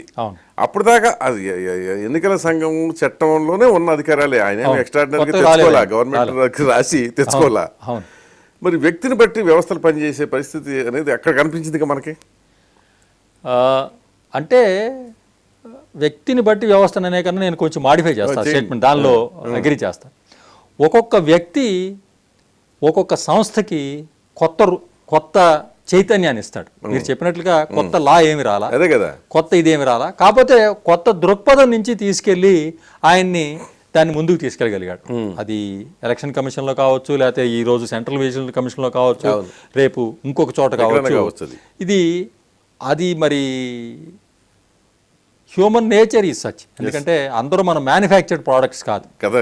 ఒక్కొక్కరు ఒక్కొక్క యాంగిల్లో చూడటం వలన దానికి అది కాక నెసెసిటీ కూడా రావచ్చు. ఇప్పుడు మనకి 1952లోనో 1954లో ఉన్న సిచ్యుయేషన్కిను శేషన్ గారు వచ్చిన సిచ్యుయేషన్కి ఎలక్షన్ సీనరీలో కూడా చాలా మార్పు వచ్చింది. కాబట్టి ఆ రోజు ఆయన రావటం చాలా అవసరం వచ్చింది. అవును, అది కరెక్టే. ఇప్పుడు మీరు 36 years సర్వీస్లో ఆనెస్ట్గా ఉండటం అనేది, అంటే అన్ని మంచి పోస్టులే చేశారు నాకు తెలిసి, అంతే కదా. ఎక్కడ అంటే సోకాళ్ళు లూప్ లైన్లో లేలా మిమ్మల్ని ఎక్కడ చేశానులేండి. అంటే అవి కూడా పబ్లిక్ పార్లెన్స్లో లూప్ లైన్ అనుకునే దాంట్లో ఒక 2-3 పోస్టులు చేశాను, నేను కూడా చేశాను. అంటే అవి కూడా కావాలని ఇటమా ఒక రకంగా సరే, ఒక విధంగా అయినా కూడా నేను చెప్పిన ఉదాహరణ చెప్తాను నేను మీకు. అది సైడ్ లైన్ పోస్టు అనే దానికి వన్నె తేగలగటం అంటే నాకు నేను సెల్ఫ్ డబ్బా కొట్టుకోవడం అని కాదు. కరెక్ట్. అసలు ఒక డిపార్ట్మెంటల్ రిప్రజెంటేటివ్గా ట్రిబ్యునల్ ముందు ఆర్గ్యూ చేస్తాం అనేది జనరల్గా మా డిపార్ట్మెంట్లో ఏంటంటే కొంచెం సైడ్ లైన్ పోస్ట్గా ఆలోచిస్తారు. రీజన్ ఎందుకైనా పోస్ట్ చేయనండి మిమ్మల్ని, మీరు ఎక్కువ రోజులు సెన్సిటివ్ పోస్ట్లో పనిచేశారు కాబట్టి నాన్ సెన్సిటివ్ పోస్ట్లో వేసారా, లేకపోతే ఏదో కేసులో మీరు ఏదో చేస్తే మిమ్మల్ని ఇక్కడ పంపించారా అనేది అప్రస్తుతం. నా విషయంలో అక్కడికి వెళ్ళడం జరిగింది. అక్కడికి వెళ్ళిన తర్వాత ఒక ట్రైబ్యునల్లో డిపార్ట్మెంటల్ రిప్రజెంటేటివ్గా పనిచేస్తూ ఎన్ని కేసుల్లో అసెసింగ్ ఆఫీసర్ చేసిన దానికన్నా ఎక్కువ పని చేయగలగటం, ప్లస్ మామూలుగా డిపార్ట్మెంట్లోనే ఒక కన్సీల్మెంట్ అని అంటాం, అంటే చూపించవలసిన ఇన్కమ్ను చూపించకపోతే దాని మీద కన్సీల్మెంట్ పెనల్టీ వేసి ప్రాసిక్యూషన్ కూడా చేయొచ్చు. డిపార్ట్మెంటల్గా ఈ అసెస్మెంట్లో జరిగే స్టేజ్లోనే జరగకోకుండా ట్రైబ్యునల్లో ఉండి 2 కేసుల్లో నేను ప్రాసిక్యూషన్ ఫైల్ చేయడం జరిగింది. అది ఇండియా రికార్డులోనే మొట్టమొదటిసారి జరిగి ఉంటుంది. అది మీ మొత్తం కెరీర్లో ఎన్ని సందర్భాల్లో మీరు ప్రెషర్స్ ఎదుర్కొన్నారు? అంటే అండి, గవర్నమెంట్లో ప్రెషర్స్ అనేది మనం it is like a rubber ball. మీరు రబ్బర్ బాల్ నొక్కిన కొంది అది మెత్తబడిన కొంది నొక్కుతారు. అదే హార్డ్గా ఫుల్గా గాలి పెట్టిన బాల్ అనుకోండి, 1 or 2 times ట్రై చేస్తాడు, అది నొక్కపడబడదు, వాడైపోతుంది. కాబట్టి pressure, the more you take the more pressure will come. ఇప్పుడు ఎక్స్ట్రాడినరీ కేసులు ఎక్కడన్నా 1-2లో 36 ఏళ్ల సర్వీస్లో 1-2 కేసుల్లో ఎప్పుడైనా మనకి ఇక బాబు నువ్వు చెప్పినా చేయవు కానీ ఇంకా టైం ఉంది కదా ఓ సంవత్సరం ఆ, అది వదిలేసేయి ఎవరో ఒకటి చేస్తారంటామో, లేకపోతే ఏదైనా వీలైతే 100% పెనాల్టీ వేయకోకుండా కొంచెం పెనాల్టీ వేయడానికి 100 నుంచి 300 దాకా అవును, అవకాశం ఉంది. 300 వేసే బదులు బాబు ఒక 100 వేసి వదిలిపెట్టాను. ఇట్లా వచ్చిన సందర్భాలు ఒక 2-3 ఉంటాయి. ఎందుకంటే ట్యాక్స్ డిపార్ట్మెంట్ ఫార్చునేట్గా అండి ఫ్రమ్ పొలిటికల్ ఇంటర్ఫియరెన్స్ చాలా కొంచెం తక్కువ. తక్కువ, కరెక్ట్. అది ఈ డబ్బు మూలాన వ్యామోహాలు ఆ మాదిరి ప్రెషర్ ఉండొచ్చు కానీ పొలిటికల్ గా ప్రెషరైజ్ చేసి తగ్గించే అవకాశాలు చాలా తక్కువ. ఎందుకంటే it is an insulated department చాలా వరకు, అన్లైక్ స్టేట్ గవర్నమెంట్. వాళ్ళు కూడా ఫీల్ అదే కదా, మీరు తీసుకొచ్చే డబ్బుతోనే కదా వాళ్ళు గవర్నమెంట్ ఆఫ్ ఇండియా బతికేది. అది కాబట్టి ఈ మాకు అట్లీస్ట్ ట్యాక్స్ డిపార్ట్మెంట్లో చాలా తక్కువ. ఒక లెవెల్ వరకు బ్యూరోక్రసీ కొంచెం they try to maintain honesty and integrity. ఇంకా మిడిల్ ఏజ్ దాటిన దగ్గర నుంచి దే స్టార్ట్ బెండింగ్. ఇంకా ఆ తర్వాత చివరికి వచ్చేటప్పుడు దే స్టార్ట్ క్రాలింగ్ అనేది ఒక జోక్ ఇస్తుంటారు. ఎందుకంటే చివరికి వచ్చేటప్పటికి ఇక అంతే, నెక్స్ట్ సెటిల్మెంట్ వాటి గురించి ఆలోచించి మనిషి తగ్గిపోతాడు, మోరల్గా తగ్గుతాడు అనేది. ఈ అంచనాలో ఏమైనా వాస్తవం ఉందంటారా? చాలా మీరు చెప్పిన దాంట్లో చాలా కరెక్ట్ ఉందండి. మీరు మెత్తబడతామనండి, తగ్గుతాడనండి, whatever language we use, we do find that change. We do find that change. ఆ ఫైర్ అనేది ఏదైతే ఉందో పోతుంది, అది కొంచెం తగ్గుతా వెళ్తాం అనేది మనం అబ్జర్వ్ చేసిన విషయం. దీనివల్ల అసలు డేంజర్ కదా, ఎందుకంటే పైకి వెళ్ళే కొద్దీ ఫైర్ తగ్గిస్తాడు కానీ at the same time level పెరుగుతూ ఉంటుంది. అథారిటీ పవర్ పెరుగుతూ ఉంటుంది అతనికి. అంటే మనకి మేము కమిషన్లో కూడా ఇప్పుడు కొంచెం అనలైజ్ చేస్తా ఉన్నది ఈ ఇష్యూ మీదే. మనం ఏ లెవెల్ ఆఫ్ మిస్కాండక్ట్స్ని, కరప్షన్ని పట్టుకోగలుగుతున్నాం అంటే మోస్ట్లీ ఆపరేషన్ లెవెల్స్లో పట్టుకోగలుగుతున్నాం, పాలసీ లెవెల్లో పట్టుకోలేకపోతున్నాం. అవును, మీరు దేశంలో జరిగిన పెద్ద కుంభకోణాలు ఈ మధ్యకాలంలో వచ్చినాయి, ఇంకా ఇన్వెస్టిగేషన్లో ఉన్నాయి, ట్రయల్లో ఉన్నాయి. చూస్తే పాలసీ లెవెల్లో ఉన్న కుంభకోణాలను పట్టుకోవడం అనేది it requires more effort, efficiency and skill. కాబట్టి ఈ ఆపరేషన్స్ లెవెల్లో ఏముంది, ఇప్పుడు ఏదో మీరు నేను ఇది ఇచ్చాను మీరు తీసుకున్నారు డైరెక్ట్గా అయిపోయింది. అట్లా కాకుండా ఈ టెండర్ పిలిచేటప్పుడే ఆ టెండర్లో కండిషన్స్ మీకు సూటబుల్గా నేను మలుస్తా. అవును, అది రెండో వాడికి తెలియని కూడా తెలియకపోవచ్చు. రాధాకృష్ణ గారికి ఫేవరబుల్గా చేశాడు కేవీ చౌదరి గారు, ఏముంది చాలా మంది ఉండొచ్చు అట్లా అనిపించారు. కానీ నేను ఎట్లా ప్రిస్క్రైబ్ చేస్తాను, 5 అడుగుల 10 అంగుళాలే ఉండాలి, కళ్ళదోడు పెట్టుకుని ఉండాలి, లేకపోతే ఈ మాదిరి పెట్టాను అనుకోండి, మిమ్మల్ని మీ పేరు చెప్పుకోకుండా మిమ్మల్ని డిస్క్రైబ్ చేస్తారు. సో అది ఒక type of policy ways corruption. అట్లాంటి ఎస్టాబ్లిష్ చేయటం అసలు దీనికి ఇన్వెస్టిగేషన్కి స్కిల్స్ ఉన్నాయండి. కాకపోతే మనకి unfortunate aspect is the number of cases మనం ఇన్వెస్టిగేషన్ చేస్తున్న కేసులు they are so large compare to the manpower available for the investigation. తర్వాత ఇంకొకటి ఏంటంటే నేను ఇందాక తమరికి చెప్పాను, మన కేసులు చాలా డిలేడ్గా ఫైనలైజ్ అవుతుంది. దానివల్ల ఏంటంటే చిరాకు అవుతుంది. చిరాకే కాకుండా మ్యాన్ పవర్ ఇదైపోతాను. ఇవాళ ఇన్వెస్టిగేటింగ్ ఆఫీసర్స్ దగ్గర పవర్స్ కానీ స్కిల్స్ కానీ, మీరు ఫోరెన్సిక్ స్కిల్స్ అనండి, లేకపోతే మన మిగతా ఇన్వెస్టిగేషన్ టెక్నిక్స్, ఇంట్రాగేషన్ టెక్నిక్స్ కానివ్వండి, చాలా తర్వాత వేరే దేశాలతో మనకున్న ట్రీటీస్ కానీ, అవును, దీనివలన ఇన్వెస్టిగేషన్ చేయటానికి స్కోప్ లేదు అనే దానికి కరెక్ట్ కాదు. కరెక్ట్. ఇప్పుడున్న టెక్నాలజీ ప్రకారం ఎన్ని రకాలుగా చేయవచ్చు. బట్ మీరు చెప్పింది అన్నిటికంటే ముఖ్యం ఏంటంటే ఫాస్ట్ ట్రాక్ కోర్టు లాంటివి ఉండి 1 ఇయర్లో గనక శిక్ష పడితే తప్ప ఈ భయం ఎక్కడి నుంచి వస్తుందండి? రాదు. ఇప్పుడు మీరు చెప్పారు ఎన్ని కేసులు 20 ఏళ్ళు దాటింది. 20 ఏళ్ళు దాటినాయి. ఆ 20 ఏళ్ళ క్రితం ఉన్న ఆఫీసర్ ఆ కేసు ఫైల్ చేసిన వాడు ఎక్కడ రిటైర్ అయిపోతాడు. ఈ కేసులు ఇరుక్కున్నవాడు రిటైర్ అయిపోయి ఉంటాడు. చేసినా ఇప్పుడు ఆయన మీద పెద్ద ఎఫెక్ట్ ఉండదు. అదే ఏంటి, వాట్ ఈస్ ద ఫన్? కాబట్టి దీనికి మనకి ఏంటంటే త్వరితగతిన వీటిని సివిసి తరపున గవర్నమెంట్ మూవ్ చేయడానికి అవకాశం లేదు దాంట్లో? సపోజ్ టైం బౌండ్గా ఉందండి. మేము అంటే ఈ కోర్టులు వచ్చేసేసి గవర్నమెంట్ పరిధి కన్నా ఎక్కువ సుప్రీంకోర్టు పరిధిలో ఉన్నాయి. మేము సుప్రీంకోర్టుని రిక్వెస్ట్ చేస్తే వారు మమ్మల్ని ఏదో ఒక అనాలిసిస్ అడిగారు. ఇందులో ఎన్ని సిబిఐ కోర్టులో ఉన్నాయి, ఎన్ని వేరే కోర్టులో ఉన్నాయి, ఎన్ని కోర్టులు మనం క్రియేట్ చేస్తే అవుతుంది అనేది. దానివలన మనం మళ్ళా దానికి వివరణ ఇచ్చాము. సుప్రీంకోర్టు వారు ఏదైనా దీని మీద కొంత దృష్టి చూపిస్తారని అనుకుంటున్నాం. ఇక అది మళ్ళీ అది ఒక పెద్ద తతంగం. అది ఎప్పుడు అవుతుందో తెలియదు. అవును ఒకేసారి కొన్ని 100 కోట్లు వచ్చినా సమస్య మళ్ళీ. అవును మళ్ళీ అక్కడ ఎటువంటి సరుకు వస్తుందో తెలియదు కదా. ఇవాళ రేపు judiciary is also not above the corruption అనే పరిస్థితి వచ్చేసి పడింది కదా. సో అంటే ఇది మల్టీ ప్రాంగ్డ్ ఇదండి. యాంటీ కరప్షన్ అనేది మనం సమప్ చేయాలంటే 3 రకాలైన విషయాల్లో మనకి ఇది ఇవ్వాలి. ఒకటి ప్రివెంటివ్ విజిలెన్స్. ఇదేంటంటే అదే మీరు మెయిన్గా చెప్తున్నారు, ఎక్కువ చెప్తున్నాం, అది ప్రివెంటివ్ విజిలెన్స్. రెండోది ప్యూనిటివ్ విజిలెన్స్. ప్యూనిటివ్ విజిలెన్స్ అంటే ఒక తప్పు జరిగిపోయింది, ఆయన తొందరగా పట్టుకుని ఆయన మీద మనం శిక్షించేయటం. అది చెప్పడం తేలిక, బట్ టైం పడుతుంది. అదే ఈ ప్యూనిటివ్ విజిలెన్స్ అనేది కనుక మనం ఎఫెక్టివ్గా చేస్తే ఈ ప్రివెంటివ్ విజిలెన్స్ కూడా ఆటోమేటిక్గా పెరుగుతుంది. కరెక్ట్. ఇక మూడోది, దాని గురించి ఏదైతే అసలు ఆల్మోస్ట్ అవగాహన లేదు, ఇప్పుడు మేము కొంత వర్క్ చేస్తున్నాం, ఇంకా దాన్ని కూడా రోల్ అవుట్ చేసే పరిస్థితిలో ఉన్నాం, ప్రెడిక్టివ్ విజిలెన్స్. మీరు ఇందాక చెప్పారు, అడిగారు నన్ను క్వశ్చన్, ఏమండి అవకాశం ఉండి చెయ్యని వాడు అవును గొప్ప, లేకపోతే అవకాశం లేకోకుండా బాగా ఉన్నవాడు అనేది. గొప్ప తగ్గులు కాకుండా అవకాశం ఇస్తే ఎటువంటి సిచ్యువేషన్లో ఎటువంటి వ్యక్తి కరప్ట్ ప్రాక్టీస్లోకి పాల్పడతాడు అనేది మనం స్టడీ చేయొచ్చు.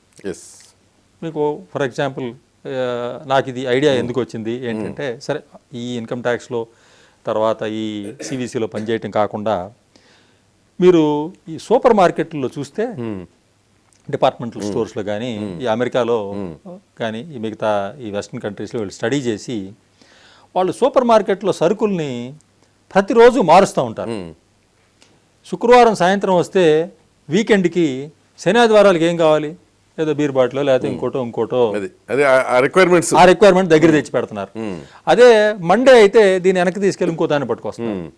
సో వాళ్ళు దీన్ని over a period of time దీన్ని స్టడీ చేసి ఈ కన్స్యూమర్ బిహేవియర్ ఎట్లా ఉంది అట్లాగే వాళ్ళు స్టడీ చేశారు. మీరు టీవీ లైన్లో ఉన్నారు, 11 గంటల నుంచి 12 గంటల వరకు మధ్యాహ్నం పూట మీకు వ్యూవర్స్ ఎక్కువ గృహిణులు ఉంటారు. అవును అవును. ఆ టైంలో మీరు ఆఫీస్ గోయర్స్ ప్రోగ్రామ్ వేస్తే నడవదు. అట్లాగే మీరు స్టడీ చేశారు దాన్ని 9 to 10 or 9 to 9:30 in the night, ఏదో ప్రైమ్ టైం అంటున్నారు. ఈ మాదిరి మనం మన యొక్క ఎంప్లాయీస్ బిహేవియర్ని స్టడీ చేసి ఎటువంటి సిచ్యువేషన్స్లో వీళ్ళు ఎక్కువ కరప్షన్కి వాళ్ళకి టెంప్ట్ అవడానికి అవకాశం ఉంది. సే ఫర్ ఎగ్జాంపుల్ దీపావళి పండుగ వస్తాను, ఊరికే చెప్తాను, వెరీ క్రూడ్ ఎగ్జాంపుల్. దీపావళి పండుగ వస్తాను, ఇంట్లో డిమాండ్స్ రావచ్చు, లేకపోతే ఈయనకి అనిపించవచ్చు. కాబట్టి ఆయన అటు ఇటు చూస్తాడు కదా. కాబట్టి ఆ సమయంలో ఏంటి ఉండాలి? మీరు ఇందాక చెప్పారు పైకి పోయిన కొంది వెళ్తున్నారు, 2 నెలల్లో రిటైర్మెంట్ ఉంది నాకు, ఈ 2 నెలల తర్వాత నేను పిలిచిన వాడు నా మొహం చూడు, కరెక్ట్, ఏం చేయాలి మనం? ఒక డీల్ చేస్తే బోల్డంత వస్తుంది రేపు. కాబట్టి ఇట్లాంటివి predictive vigilance. Can I predict that this man is going to do given his 33 years of service, given this situation, నేను ఏమన్నా ప్రెడిక్ట్ చేయగలనా? అట్లాంటి వాళ్ళ మీద నేను సర్వైలెన్స్ ఎక్కువ పెట్టగలనా? This is what we have to study.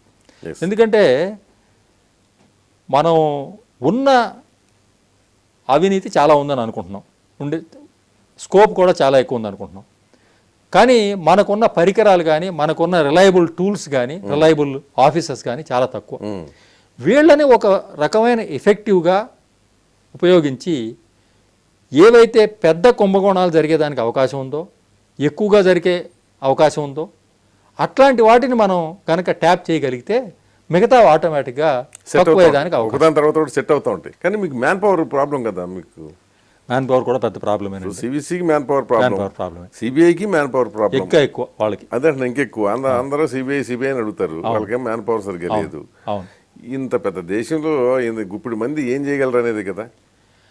అంటే మళ్ళా దీనికి ఆన్సర్ ఒకటే. ఇప్పుడు చాలా కాలం కింద ఒక చిన్న జోక్ చూశాను నేను. దానిలో ఒక సైంటిస్టు మన నల్లులు ఉంటాయి కదండి, బెడ్ బగ్స్ అంటే, దాన్ని ఎఫెక్టివ్గా చంపేదానికి ఒక మందు కనిపెట్టాడు.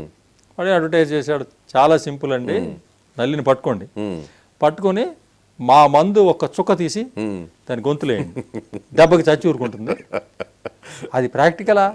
అదే కదా నల్లిని ఒక్కొక్క నల్లిని మనం తీసి పట్టుకున్నాక పట్టుకుంటే మందెందుకు దాన్ని మన దాకా కాలికి ఏదో ఒకటి చేయొచ్చు. అదే ఈ కదా. నల్లి అనేది ఎట్లా డెవలప్ అవ్వకూడదు, వచ్చిన దాన్ని ఎట్లా చేయాలనే దానికి మనం నిరోధించాలి. కానీ ఈ పట్టుకున్న వాళ్ళందరినీ పట్టుకుని లోపలేసేయండి అంటే అసలు మనకి ఎవరు మిగలరు. మళ్ళీ ఈ లోపలేసే దాంట్లో అవును. ఆ, మళ్ళీ వేరే కథ మొదలవుతుంది. ఈ మధ్య వస్తున్న విమర్శ ఏంటంటే డిపార్ట్మెంట్ల మధ్య కోఆర్డినేషన్ ఉండలేదని చెప్పి బిట్వీన్ సివిసి, సిబిఐ కానివ్వండి, అదర్ ఏజెన్సీస్ మధ్య కానీ కోఆర్డినేషన్ సరిగ్గా ఉండట్లేదు. సివిసి, సిబిఐ మీద కోఆర్డినేషన్ అనేది నేను పెద్దగా వినలేదు. ఎందుకంటే fortunately or unfortunately under the CVC act, CVC is supervisory authority to CBI and for monitoring and guidance. మాకల్లా ఎక్కడ డిఫికల్టీ వస్తుందంటే between CBI and CVC, not for coordination but because of the pressure of work they are not able to cope up with the number of cases. But between different investigating agencies, ఇప్పుడు CBI ఉంది, CBI నేరాన్ని పరిశోధిస్తాను. Enforcement directorate ఉంది, వాళ్ళు prevention of money laundering కింద, money laundering act కింద వాళ్ళు పీపుల్ని అరెస్ట్ చేయొచ్చు. ఏదైతే అఫెన్సెస్ ఉన్నాయో షెడ్యూల్డ్ అఫెన్సెస్, వాటిలో కనుక ఆల్రెడీ ఒక అతను దోషితుడిగా ఉంటే అతని మీద మనీ లాండరింగ్ కేసు చేయాలి. కానీ అది ఒక విచిత్రం యాక్ట్ కదా సార్. అది ఇప్పుడు మన ఎన్ఫోర్స్మెంట్ డైరెక్టరేట్ వాడు సుమోటోగా వాడు ఏం చేయలేడు. అది పోలీసు వాడు, సిబిఐ వాడు ఎవడైనా కేసు పెడితే ఆ ఛార్జ్ షీట్ తెచ్చుకుని వాడు బయలుదేరతాడు. అంటే దానికి ప్రస్తుతం ఉన్న పిఎంఎల్ఏ యాక్ట్లో దానికి మీకు ఒక అఫెన్స్ ఆల్రెడీ కమిట్ అయి ఉంటే ఆ అఫెన్స్ నుంచి ఇతనికి అఫెన్స్ జనరేట్ అవుతాను. బట్ పేరు మనకి ఏం సజెస్ట్ చేస్తుందంటే ప్రివెన్షన్ ఆఫ్ మనీ లాండరింగ్, అంటే మనీ లాండరింగ్ అనేది ఎక్కడన్నా జరిగితే వీడు పట్టుకోవడానికి ఉంది అనేది. దానికి ఈ ముందు అసలు ఈ అఫెన్స్ అనేది ఇంపార్టెంట్. ఏది any one of those listed offences ఉంటే వీరు ఆ కేసుని ఆధారం చేసుకుని మనీ ఎట్లా లాండర్ అయింది అనేది చూడాలి. ఎందుకంటే that is not basically income tax act like thing, it is only to trace the criminal money. Exactly criminal money. So ఈ సిబిఐ తర్వాత పిఎంఎల్ఏ కింద ఎన్ఫోర్స్మెంట్ డైరెక్టరేటు, తర్వాత ఇన్కమ్ ట్యాక్స్ డిపార్ట్మెంట్, వాళ్ళ దగ్గర చాలా డేటా ఉంటుంది. Whether it is criminal money or tax evaded money or tax paid money, there's lot of data. అట్లాగే DRI, ఇట్లా ఇంకా నార్కాటిక్స్ వాళ్ళు. ఈ డిఫరెంట్ ఏజెన్సీస్ మధ్య there is some amount of lack of coordination. దీన్ని నోటీస్ చేసే ఈ మన స్పెషల్ ఇన్వెస్టిగేషన్ టీమ్ అని చెప్పేసి మన సుప్రీంకోర్టు డైరెక్షన్లో సెంట్రల్ గవర్నమెంట్ వాళ్ళు క్రియేట్ చేశారు. వీరు జస్టిస్ షా గారు, జస్టిస్ పసాయత్ గారు కొంత కసరత్ చేశారు దీని మీద. ఈ ఏజెన్సీస్ మధ్య సయోధ్య ఎట్లా తీసుకురావాలి. ఒక సెంట్రల్గా సిఈఐబి, సెంట్రల్ ఎకనామిక్ ఇంటెలిజెన్స్ బ్యూరో అని ఒక ఏజెన్సీ ఉంది. అది 86లో తీసుకొచ్చారు. దీని పర్పస్ ఏంటంటే ఈ ఏజెన్సీస్ అన్నిటినీ కలిపి నడిపించేదానికని. వారు విపి సింగ్ గారు ఉండగా he notice this and he brought this.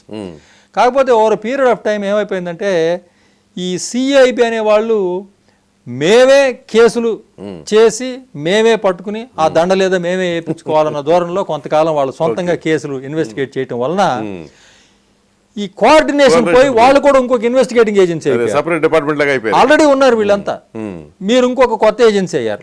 దానివల్ల ఈ కోఆర్డినేషన్ అనేది దెబ్బతింది. మళ్ళీ ఈ ఎస్ఐటి కింద కొంత తీసుకొచ్చారు, కానీ ఇంకా ఎక్కువ తీసుకురావాల్సిన అవసరం. ఎందుకంటే అది చేస్తే ఏంటంటే ఎక్కువ ఎఫెక్ట్, రిజల్ట్ ఎక్కువ ఉంటుంది. Sharing of information is more important. లేదంటే సాబిటైజ్ కూడా చేసుకునే ప్రమాదం ఉంది. తప్పకుండా కోఆర్డినేషన్ లేకపోతే సాబిటైజ్ అవుతుంది. అవును. సో అట్లాగే ఇప్పుడు ఈ కంట్రీలో మీ కింద పనిచేసే CBI it last almost it's credibility because of political reasons. CBI వాళ్ళు ఏదైనా ఒక కేసు డిటెక్ట్ చేస్తే అది ఆన్ మెరిట్స్ అని చెప్పలేని పరిస్థితికి తీసుకొచ్చుకున్నాం. అది అంటే ఒక ఇవాళ ఎక్స్ ఉండొచ్చు, వై ఉండొచ్చు సిబిఐలో, కానీ unfortunately that is prime investigation organisation of India కదా. దానికి ఆ పరిస్థితి రావడం మీద మీకు ఎట్లా అనిపిస్తుంది? చాలా బాధాకరమైన విషయమే అది. అంటే మనం డిస్కషన్లో అనుకోవటం మాట కాకుండా సుప్రీంకోర్టు వారే మోర్ దాన్ వన్ అకేషన్ కొంచెం అబ్జర్వేషన్స్ చేయడం జరిగింది. ఇది ఒక ప్రీమియర్ ఇన్వెస్టిగేటింగ్ ఏజెన్సీకి అట్లాంటి సిచ్యుయేషన్ రాకుండా ఉండాల్సింది. బట్ తప్పకుండా it is a vibrant organisation. దానిలో స్థోమత స్థితి ఉన్న ఆర్గనైజేషన్ అది. తప్పకుండా వారు దాని నుంచి బయటకు వచ్చి వారి పేరును వారు నిలబెట్టుకునే విధంగా ప్రయత్నం తప్పకుండా జరుగుతుంది ఇప్పుడు. ఆ విధంగా వస్తారు కూడా. అంటే దీనివల్ల ఏమవుతుందంటే మీకు పొలిటికల్ సిస్టమ్ ఈజీగా ఎస్కేప్ అయిపోతుంది. సిబిఐ వాళ్ళు నా మీద కేసు పెట్టారనుకుంటే ఆయన గవర్నమెంట్ ఆఫ్ ఇండియా వాళ్ళు ఏం చెప్తే అది చేసేవాళ్ళు కదా, నేనేం తప్పు చేయలేదు, నేను ఇన్నోసెంట్, బట్ నన్ను విండిక్టివ్గా అంటే లాంగ్ రన్లోనండి నేను అనుకోవటం, అంటే ఇది థాట్ ప్రాసెస్ స్టేజ్లోనే, లాంగ్ రన్లోనే ఈ మీరు దాన్ని సిబిఐ అనండి లేకపోతే ఎఫ్బిఐ అనండి ఏదైనా కానీ ఈ ప్రైమ్ ఇన్వెస్టిగేటింగ్ ఏజెన్సీ 3 పార్ట్లుగా అవ్వాల్సిన అవసరం ఉందండి. ఒక part only relating to anti corruption. Anti corruption అంటే ఓన్లీ అవినీతికి సంబంధించి. అవును. ఇంకొక పార్టు ఎకనామిక్ అఫెన్సెస్, అంటే ఇప్పుడు మనం ఈ స్టాక్ మార్కెట్ స్కామ్ జరిగింది, లేకపోతే మీకు ఎన్ఎస్సిఎల్ స్కామ్ జరిగింది, నేషనల్ స్టాక్ ఎక్స్చేంజ్ ఇది, తర్వాత ఇంకా అనేక రకాలైన ఇట్లాంటి బ్యాంకుల్లో ఫ్రాడ్లు అన్నీ చూస్తాను రోజు మనం, బ్యాంక్ ఫ్రాడ్లు అయినాయి అన్నీ. అది ఒకటి. మూడోది ఈ క్రిమినల్ ఏదైనా మర్డర్ కేసు అయింది, లేకపోతే వ్యాపం టైప్ ఆఫ్ కేసు అయింది, ఇంకోటి. ఇవాళ రోజున ఏమైపోయిందంటే సిబిఐ ఇవన్నీ కలిపి ఒకటే చేస్తున్నారు. అవును. ఇవాళ ఏదైనా ఒక పబ్లిక్ ఇంట్రెస్ట్ లిటిగేషన్లోనో లేకపోతే ఇంకొక విచారణలోనో రెఫరెన్స్ ఒక డిస్ట్రిక్ట్ కోర్టులో కానీ, ఒక హైకోర్టులో కానీ, ఒక సుప్రీం కోర్టులో కానీ ఏదైనా ఒక ఇష్యూ వస్తే వెంటనే we're directing CBI to investigate అంటున్నారు. దానివలన మనం పబ్లిక్గా as a member of public మనం సిబిఐ వాళ్ళు చేయలేకపోతున్నారు అన్న వాళ్ళకు ఉండే సాధక బాధకాలు, సిబిఐకి ఉన్న వనరులు వసతులు ఇదివరకు కన్నా ఏం పెరగల. ఆన్ ద అదర్ హ్యాండ్ ఒక వ్యాపంలోనే మీరు చూస్తే కొన్ని వేల ఎఫ్ఐఆర్లు ఫైల్ చేయాల్సి వచ్చింది. అవును. మరి వాళ్ళ దగ్గర అంత స్తోమత ఉందా? అవును పాపం, కరెక్ట్. అది మిగతా అప్పుడు న్యాచురల్లీ అంటే కరప్షను వాళ్ళ ఇది వదిలేసేయండి, ఇంత వర్క్ ఉండటం వలన న్యాచురల్లీ వాళ్ళ క్వాలిటీ ఆఫ్ వర్క్ డిటీరియరేట్ అయిపోయింది. అట్లాగే వాళ్ళు తీసుకోవాల్సిన ఇంపార్టెంట్ కేసులు కూడా వెనకబడిపోతున్నాయి. సో ఇది ఈ 3 రకాలుగా చేసి మూడిటికి 3 ఇండిపెండెంట్ హెడ్స్ ఆఫ్ ఏజెన్సీస్ చేస్తే అప్పుడు వచ్చేదానికి కొంత అవకాశం ఉంది. అదే అప్పుడైనా సరే మ్యాన్ పవర్ కొంత పెంచాలి. కొంతేమో ఈ న్యూ ఇన్వెస్టిగేషన్ టెక్నిక్స్, స్పెషలైజేషను. ఇవాళ రోజున ఏమవుతుందంటేనండి అదే ఆఫీసరు ఒక బ్యాంకింగ్ ఫ్రాడ్ని ఇన్వెస్టిగేట్ చేయాలంటే అతను ఆ బ్యాంకింగ్ ఫ్రాడ్ గురించి, ఆ టైప్ ఆఫ్ ఇష్యూస్ గురించి తెలుసుకునేటప్పటికి 1 సంవత్సరం పడుతుంది. అదే కదా. అతని ఎక్స్పర్టైజ్ నెక్స్ట్ ఇయర్ మీరు అతను తీసుకెళ్లి ఏదో మర్డర్ కేసులో ఇన్వెస్టిగేట్ చేయమంటారు. అది ఇంపార్టెంట్ కేసే, కానీ ఈ ఎక్స్పర్టైజ్ అంతా వేస్ట్ అవుతుంది. కాబట్టి మనం ఈ 3 స్పెషలైజ్డ్ ఏజెన్సీస్ చేస్తే, అసలు యాక్చువల్గా చేస్తే కదా చెయ్యాలి, లేకపోతే ఒక పోలీస్ ఆఫీసర్కి బ్యాంకింగ్ నామ్స్ ఏం తెలుస్తాయి? అది తెలుసుకోవటం వేరు, అవును, తెలిసి ఉండటం వేరు, ఇంప్లిమెంట్ చేయడం వేరు. అదే తెలిసి ఉండటం వేరు ఫస్ట్. అదేదన్నా వేరే చార్టర్డ్ అకౌంటెన్సీ వాళ్ళు, ఆ బ్యాక్గ్రౌండ్ ఉన్న వాళ్ళు, మల్టిపుల్ టీమ్ కావాలండి. ఒకళ్ళ చేతిలో ఎవరి చేతిలో అది ఫోరెన్సిక్ ఆడిట్ తెలిసిన వాళ్ళు ఉండాలా, క్రిమినల్ ఇన్వెస్టిగేషన్ తెలిసిన వాళ్ళు ఉండాలా, అకౌంటెన్సీ బ్యాక్గ్రౌండ్స్ తెలిసిన వాళ్ళు ఉండాలా, మీరు చెప్పినట్టుగా సిఎస్ ఏంటి, కొంత ఇన్కమ్ ట్యాక్స్ నుంచి అట్లాంటి వాళ్ళు ఉంటే, మల్టీ డిసిప్లినరీగా ఉంటే అట్లాంటి కేసులు చేయటం. ఈ మధ్యకాలంలో బ్యాంక్ ఫ్రాడ్స్ బాగా పెరిగిపోయినాయి కదా, అవి వస్తున్నాయి మీ దృష్టి? మా దగ్గర వస్తున్నాయండి చాలా. బ్యాంకుల్లో ఫ్రాడ్స్ 2-3 రకాలండి. ఒకటి ఏంటంటే మెయిన్గా అన్ఫార్చునేట్గా ఈ నాన్ పర్ఫార్మింగ్ అసెట్ అవ్వగానే ఆఫీసర్స్ మీద చర్య తీసుకోవటం అనేది అది కొంత బాధాకరమైన విషయం. అది కరెక్ట్ పద్ధతి కాదు. మేము చాలా డిస్యూడ్ చేస్తున్నాం అది. కాకపోతే బ్యాంకుల్లో ఏమైపోతుందంటే ఏమి యాక్షన్ తీసుకోవట్లేదు మీరు అని అంటారనే భయంతో ఒక ఎన్పి అవ్వగానే ఆ ప్రాసెస్ ఎవరు చేశారనే వాళ్ళని బాధ్యులను చేసి ఏదో యాక్షన్ తీసుకోవాలన్న ఇదిలో పడుతున్నారు. అవి మేము అంతగా ఎంకరేజ్ చేయట్లేదు. ఆఫీసర్ రెస్పాన్సిబిలిటీ ఏమిటి, ఈయన ఏ ల్యాబ్స్ ఉండటం వలన ఈ అకౌంట్ ఎన్పిఏ జరిగింది అనేది చూడటానికి ఎక్కువ ఇంపార్టెన్స్ ఇస్తున్నాం.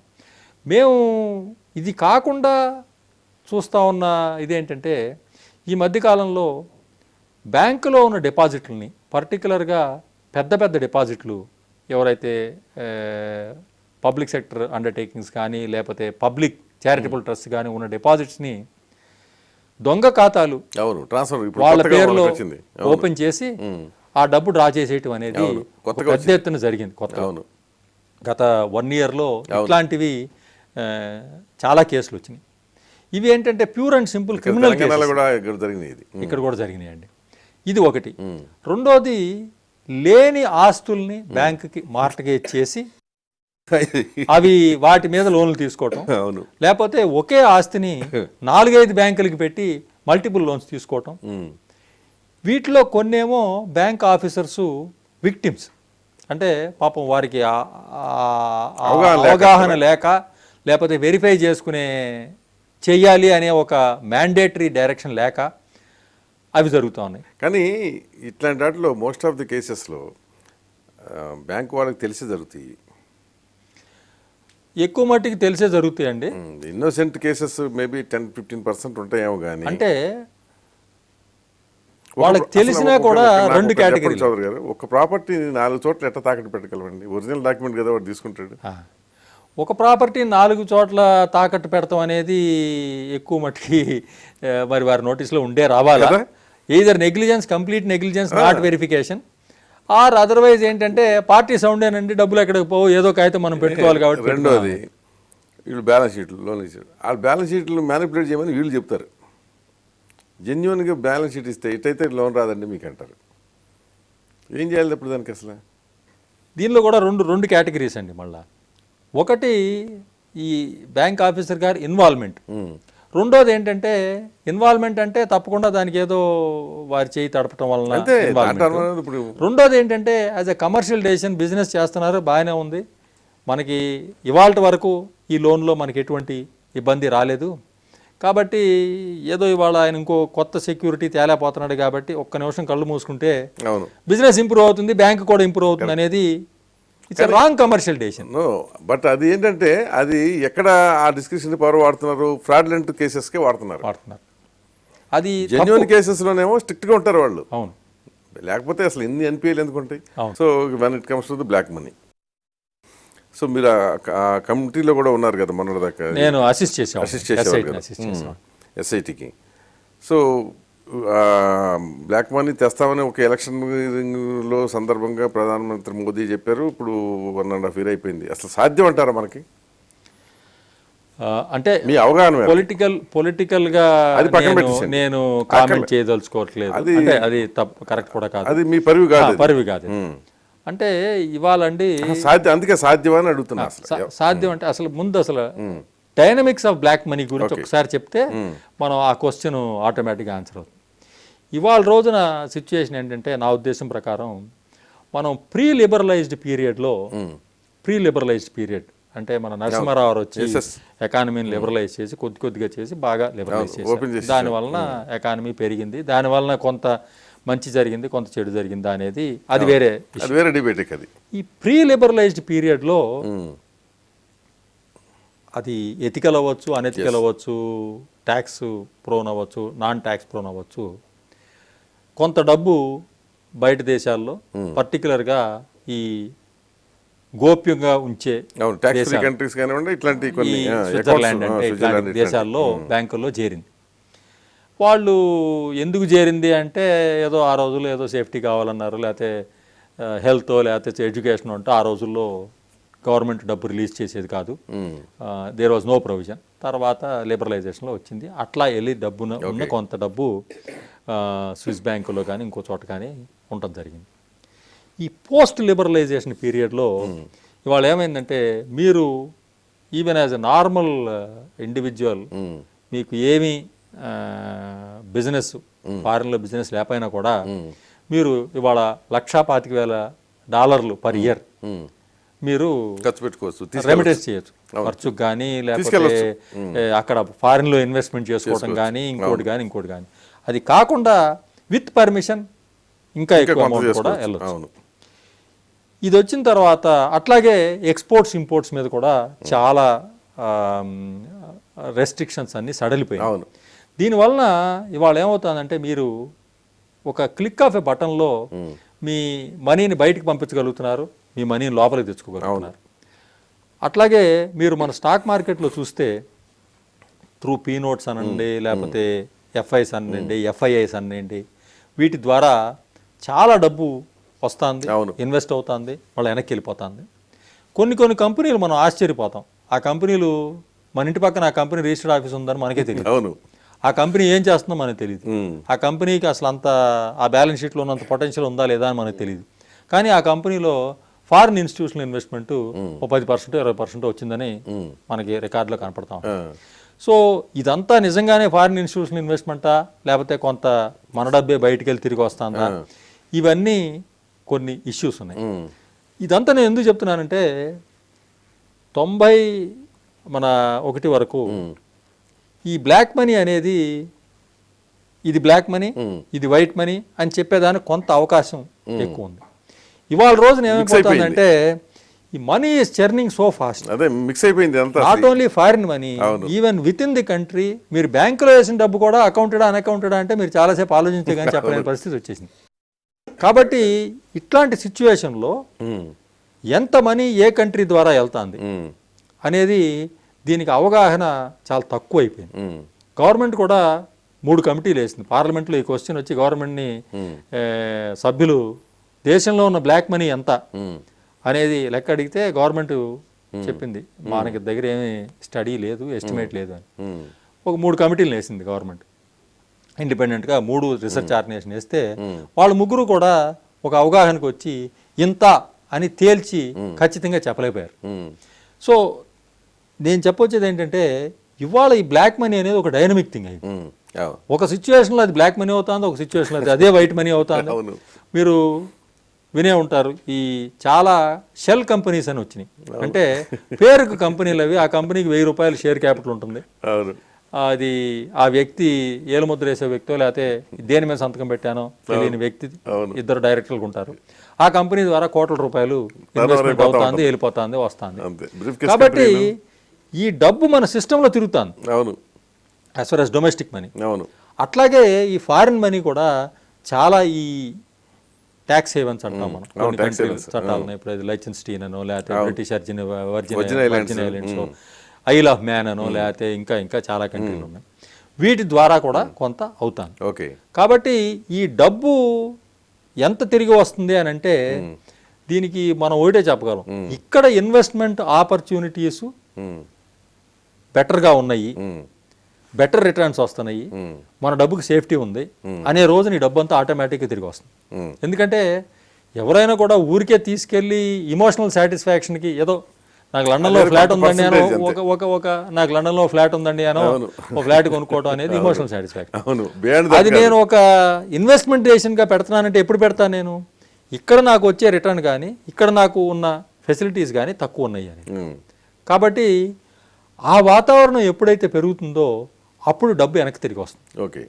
డబ్బు బయట ఉన్న మాట వాస్తవం, పర్సంటేజ్ ఎంత ఉన్నది అనేది ఇక అది చేయలేనప్పుడు లౌడ్ థింకింగ్ తెచ్చేసుకోండి, అసలు గోల్ లేదు, ఇక్కడ నుంచి 0 టాలరెన్స్ పెట్టుకుందాం అనుకోవచ్చు. అసలు అందరికీ తెలుసు మనం అంతా ఎట్లాంటి పరిస్థితుల్లో బతుకుతున్నాము. సో ఇంతకుముందు ఒకసారి VDS కూడా డిక్లేర్ చేసింది కదా, అట్లా అప్పుడు డబ్బు కూడా బాగానే వచ్చింది గవర్నమెంట్ ఆఫ్ ఇండియాకి కూడా. సో అది ఒక ఆలోచన చేయొచ్చు కదా, ఈ విదేశాల్లో మీరు దాచుకుని ఉంటే శుభ్రంగా తెచ్చుకోండి, ఈ దేశానికి ఉపయోగం చేయండి, ఇక నుంచి మాత్రం సిస్టమ్స్ డెవలప్ చేస్తామని చెప్పారు. ఏముంది ఎవరు తల తీస్తారు అంటే మొన్న బ్లాక్ మనీ చట్టం ఒకటి తీసుకొచ్చారు కదా, దానిలో ఏం చెప్పారంటే 30% ట్యాక్స్ 30% అపరాధ పన్నులాగా కలిపి 60% కట్టి మీరు మిగతా 40% తెచ్చుకోమని కూడా చెప్పాలి. మీరు కావాలంటే అక్కడే ఇన్వెస్ట్ చేసుకోండి, డిక్లేర్ చేసుకోండి దాన్ని అని చెప్పారు. మరి దానిలో అంత పెద్దగా దానికి రెస్పాన్స్ రాలా. మీకు తెలియదే ఉంది, నా రూపాయలు 60 పైసలు పోతుందంటే నేను ఎందుకు అక్కడే ఉంచుకుంటా అంటాడు. మరి రూపాయి తెస్తే మీ బోటు వారు నేను అనేదంటే లౌడ్గా అంటున్నా. అంటే మనము let us admit our weaknesses or whatever our strength, మనకి ఉన్న పరిస్థితి ఒప్పుకుంటే ఓకే, తర్వాత నుంచి అయినా సరే 0 టాలరెన్స్ తెచ్చుకోవచ్చుగా.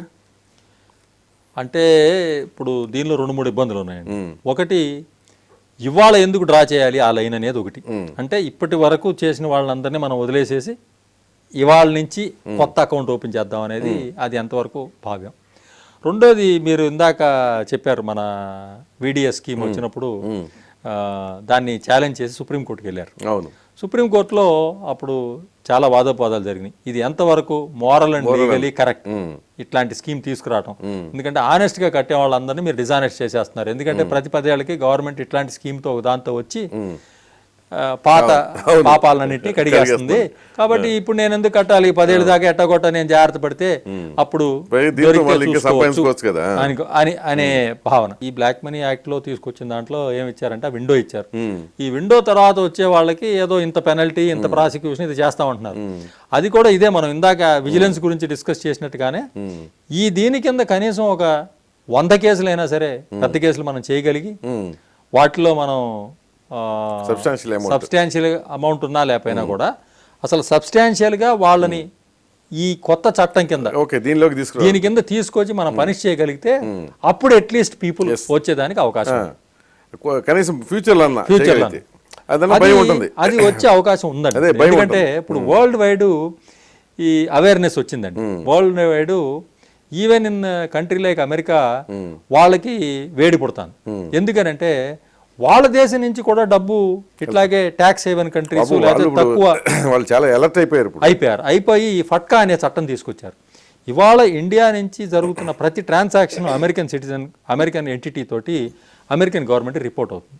అట్లాగే మనకి ఇండియన్ ఎంటిటీతో అయ్యే ట్రాన్సాక్షన్ మనం ఆ ఫట్కా చట్టంలో మనం సైన్ చేయటం వలన మనకు కూడా ఇన్ఫర్మేషన్ వస్తుంది.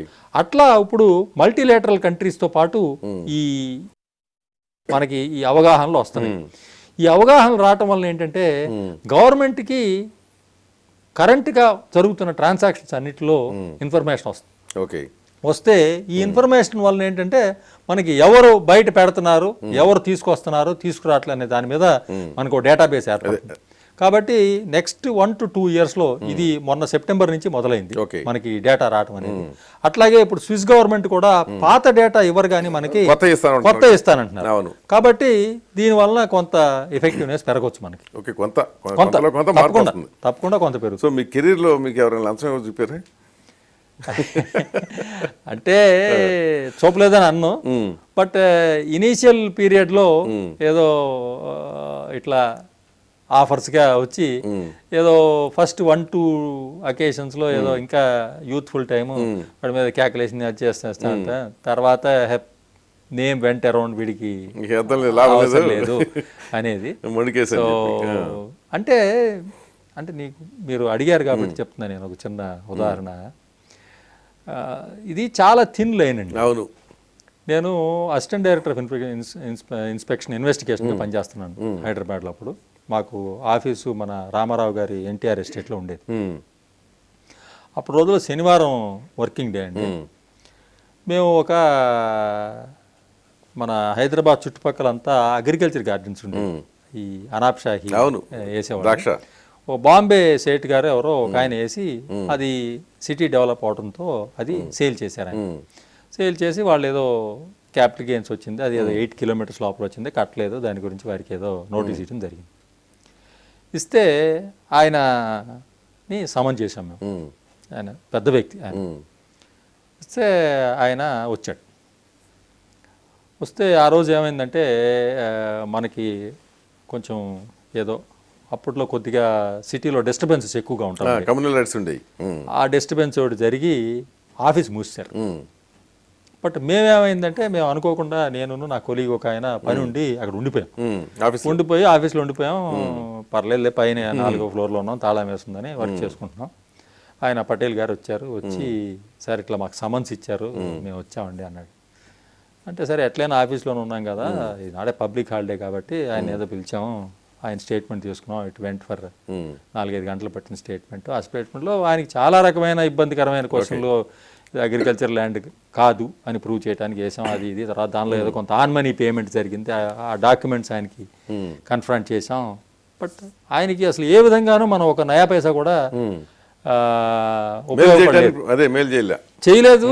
ఆయనకి ఎంతో కొంత ఆపోజిట్ గానే వెళ్తుంది. పార్ట్ ఆఫ్ ఇన్వెస్టిగేషన్ అయిపోయిన తర్వాత సాయంత్రం 4:30-5 థ్యాంక్స్ అండి. దెన్ మొట్టమొదటిసారి నా లైఫ్లో ఆయన ఏదో ఒక తీసి sir I said I'm not interested in this and మీరు అట్లయితే మీరు ఈ విధంగా బేబీ అదేం కాదు సార్, ఇది ఐ ఆల్సో ఎంక్వైర్డ్, నేను బయట కూడా కనుక్కున్నాను, మీకు అదేం లేదు, మీరు వాళ్ళు నన్ను నా స్టేట్మెంట్ తీసుకోవాల్సిన అవసరం లేదు, ఎందుకంటే ఆఫీస్ మూసేశారు, బయట తాళం వేసింది, చౌకీదారిని చెప్పి నేను కార్డు పంపిస్తే మీరు పిలిచారు, మీరు మీ ఇన్స్పెక్టర్ గారు ఇద్దరు పని చేసుకుంటున్నారు, మరి ఏదో నేను వచ్చాను కదా అని రిక్వెస్ట్ చేస్తే నా స్టేట్మెంట్ తీసుకున్నారు.